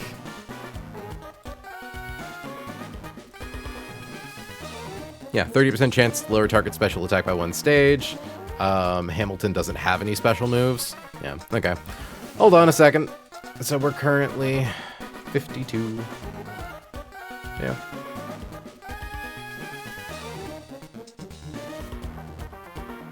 Oh, but if we get rid of its Ice Gem... I kind of don't care, though, if I'm being real. Like, we never have to worry about Freeze Dry getting clicked into Lucario. Yeah, like, it might do slightly more damage with Ice Gem Freeze Dry, but we already calced for that. Yeah, I don't think we need to level up Mudkip, actually. I think we can just let him be 52. Which is funny. Yeah, we still bait only Bulk Beat. Bolt Beak and Freeze Dry. And it doesn't matter if we bait Moonblast or Freeze Dry, they both do functionally the same thing. We don't need to worry about getting frozen because of Flare Blitz. We're good. Yeah, never mind. Which is good. The lower level we can keep Mudkip, the better.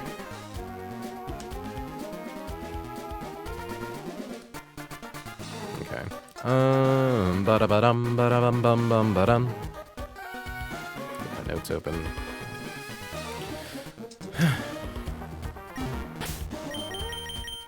So, Talon needs the black belt. Also, good to see Talon getting some frags again. It's been a minute. He got to really pop off during Norman Split, and then I feel like he was kind of boxed for most of Flannery because Hitmonchan filled his role better.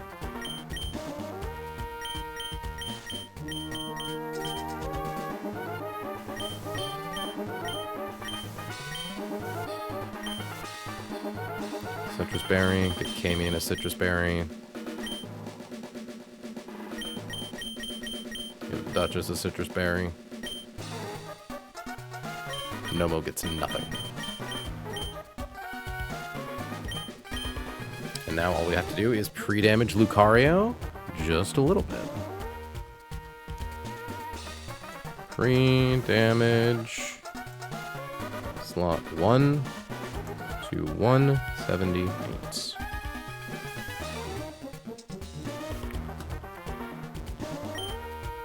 178 out of 181. Takes 11 hail damage every turn. 178 minus 22 is 156. Ninetales into Lucario after 2 special defense drops. Sees that the lowest roll in Moonblast is in fact 156. and at only -1, it does not see a kill with Moonblast. Good. Okay. And Rock is so weak that it doesn't matter if Bolt Beak has its, like, bugged damage or not. It's never going into Talon. It's always using exactly that into Rock.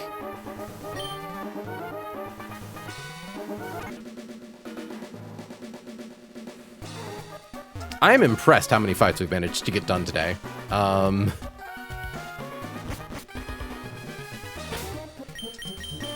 Okay, final vibe check. Talon has a black belt, a little bit of pre-damage. Rock has nothing. Hamilton has a citrus berry. Camion has a citrus berry. Duchess has a citrus berry. Rock has protect, which honestly, we're just gonna put that at the top of his moveset, 'cause, like, let's be real.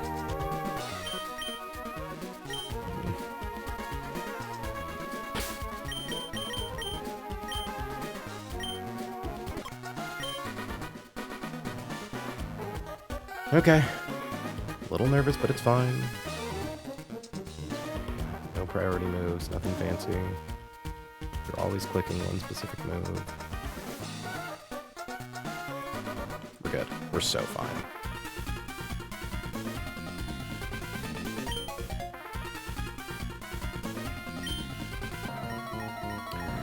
Alright, kids, it's a double battle with Hail. Last time we fought a Hail team, we had a pretty rough go of it. Thankfully, things should be a little more straightforward this time around.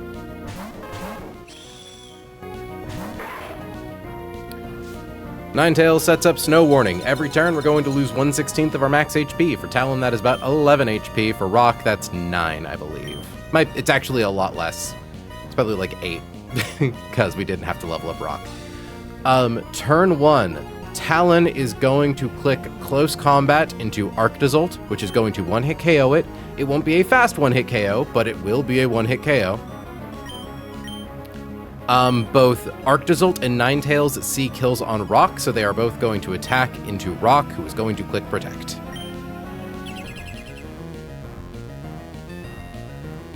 Bolt Beak protected itself. Moonblast protected itself.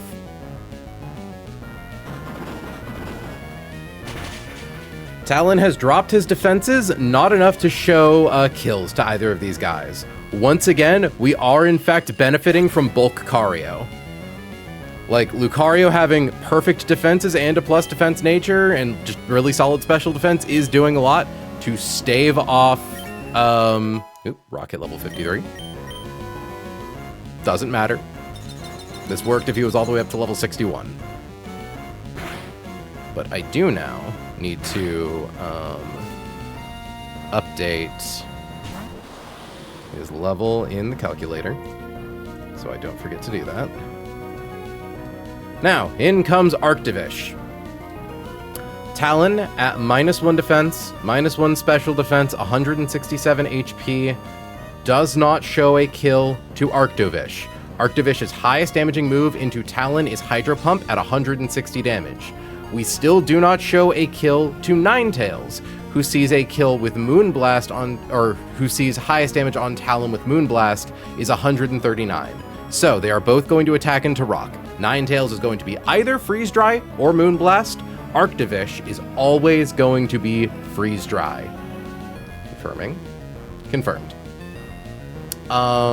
Talon is once again going to use Close Combat to one-hit KO a guy.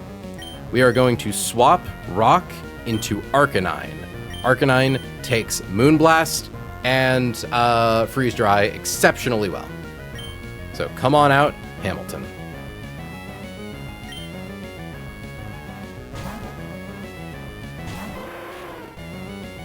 Freeze Dry. Does not matter if we get frozen.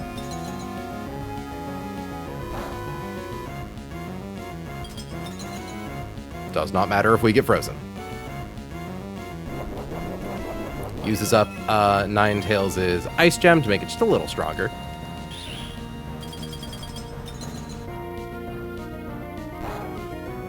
Critical hit. Ooh. Dogsicle.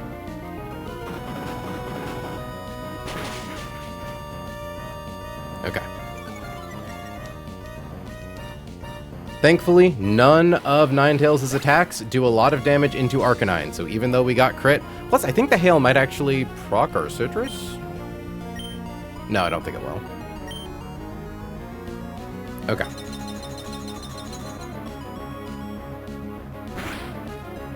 Talon has been knocked to 156 HP.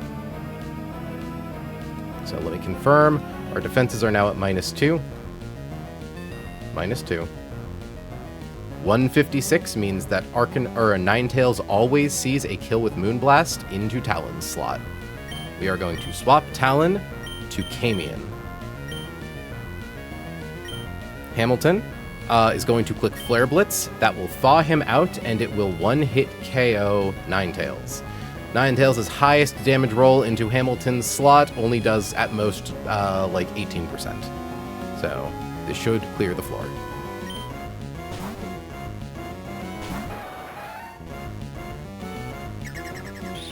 Pop! Drops her special attack. That's fine. We're not using Overheat. Hamilton was defrosted by Flare Blitz. Bonk!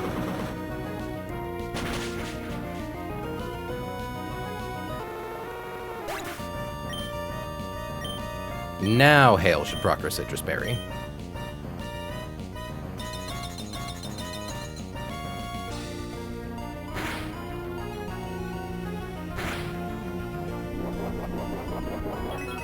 Last in is Lipard. Lipard has Prankster and a Psychic Gem. It knows Fake Out, Fake Tears, Assurance, and Psycho Cut. I do believe it does not see a kill on Hamilton with Psycho Cut. It does not see a kill on Camion with Psycho Cut. So its priority is to click Fake Out this turn. We are going to do Fire Lash, which will drop its defense by 1 stage and do a good chunk of damage. We are going to use Close Combat. If it fakes out Camion, Hamilton just kills it outright with CC. If it fake outs Hamilton, Camion drops its defense low enough so that Hamilton can clean it up with Extreme Speed. Tracks.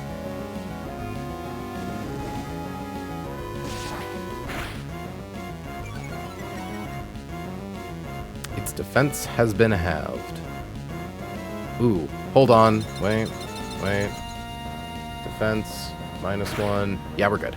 I didn't realize I forgot to swap items around on the calculator. Camion has Charcoal, so I'm like, that did less damage than I was expecting it to. It still did enough. So we click Fire Lash. We click Extreme Speed. Extreme Speed does 60% after the -1 defense.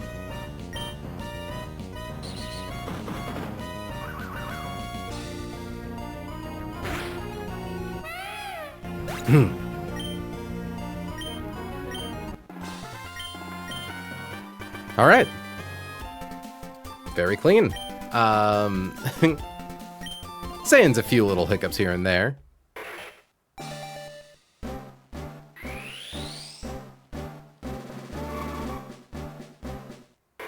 God, that must feel awful.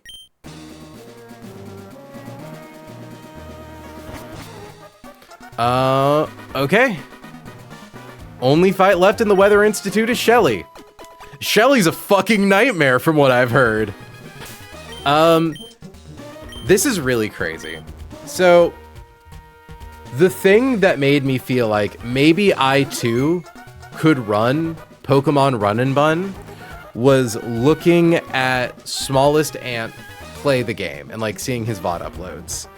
And the first of his VOD uploads that I watched was calcing this fight took over 9 hours, his fight with Shelly. And it's like, wow, I made it to where he made it when I got brought into the fold. So that's cool. That being said, I don't want to press my luck. So let's say we find a nice little Twitch stream that I can drop you kids off at, and y'all can go have a good day. Normal's live right now. Let's see, is there anyone else doing something?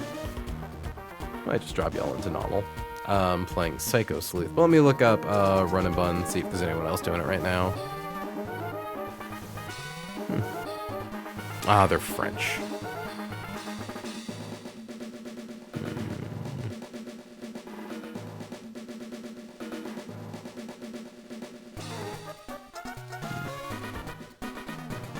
on. What are you? How far into the game are you?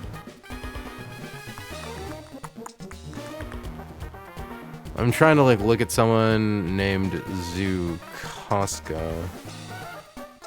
But I got an ad, so I have to wait for that ad to end.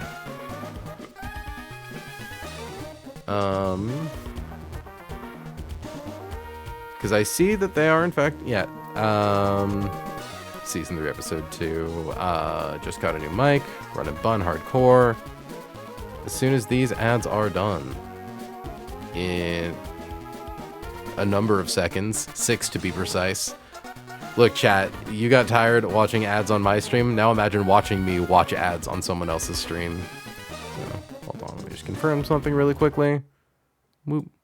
And Hearthstone can kill off the fake out. High T, high V. Ooh, yeah, okay. They are calcing for, whatchamacallit? Yeah, approaching shell. Oh, okay, you already know. Well, perfect. It's too quiet in here now. Hold on, I need to... There we go. Okay. Zuka... Ska... Or Zukaska. Either way, folks, I'm sending you all up over to go look at Zukaska. Looks like she is currently calcing out Chell fight. Chell's a fun, spooky fight from the early game. You all might remember it from the battle where we had the most deaths. So hey, there may be blood. Go be nice, go set a good example. Drop a follow if thou art so inclined. Gotta raise our fellow run and bun small streamers up. Next stream should be tomorrow evening, I believe. I'll see if I can't do some of my Chell calcs in advance, but looking at her team, I'm like, oh boy. 2 legendaries, a Mega, a Dragonite. It's gonna be a bad time. I thought she had a Raikou. Did that get swapped out for Tornadus? Huh. Weird. Anyways, folks, until next time, I have been April, she has been May, you have all been incredible, and I will catch you all in the next one. Have a good day, folks. Send an out raid. And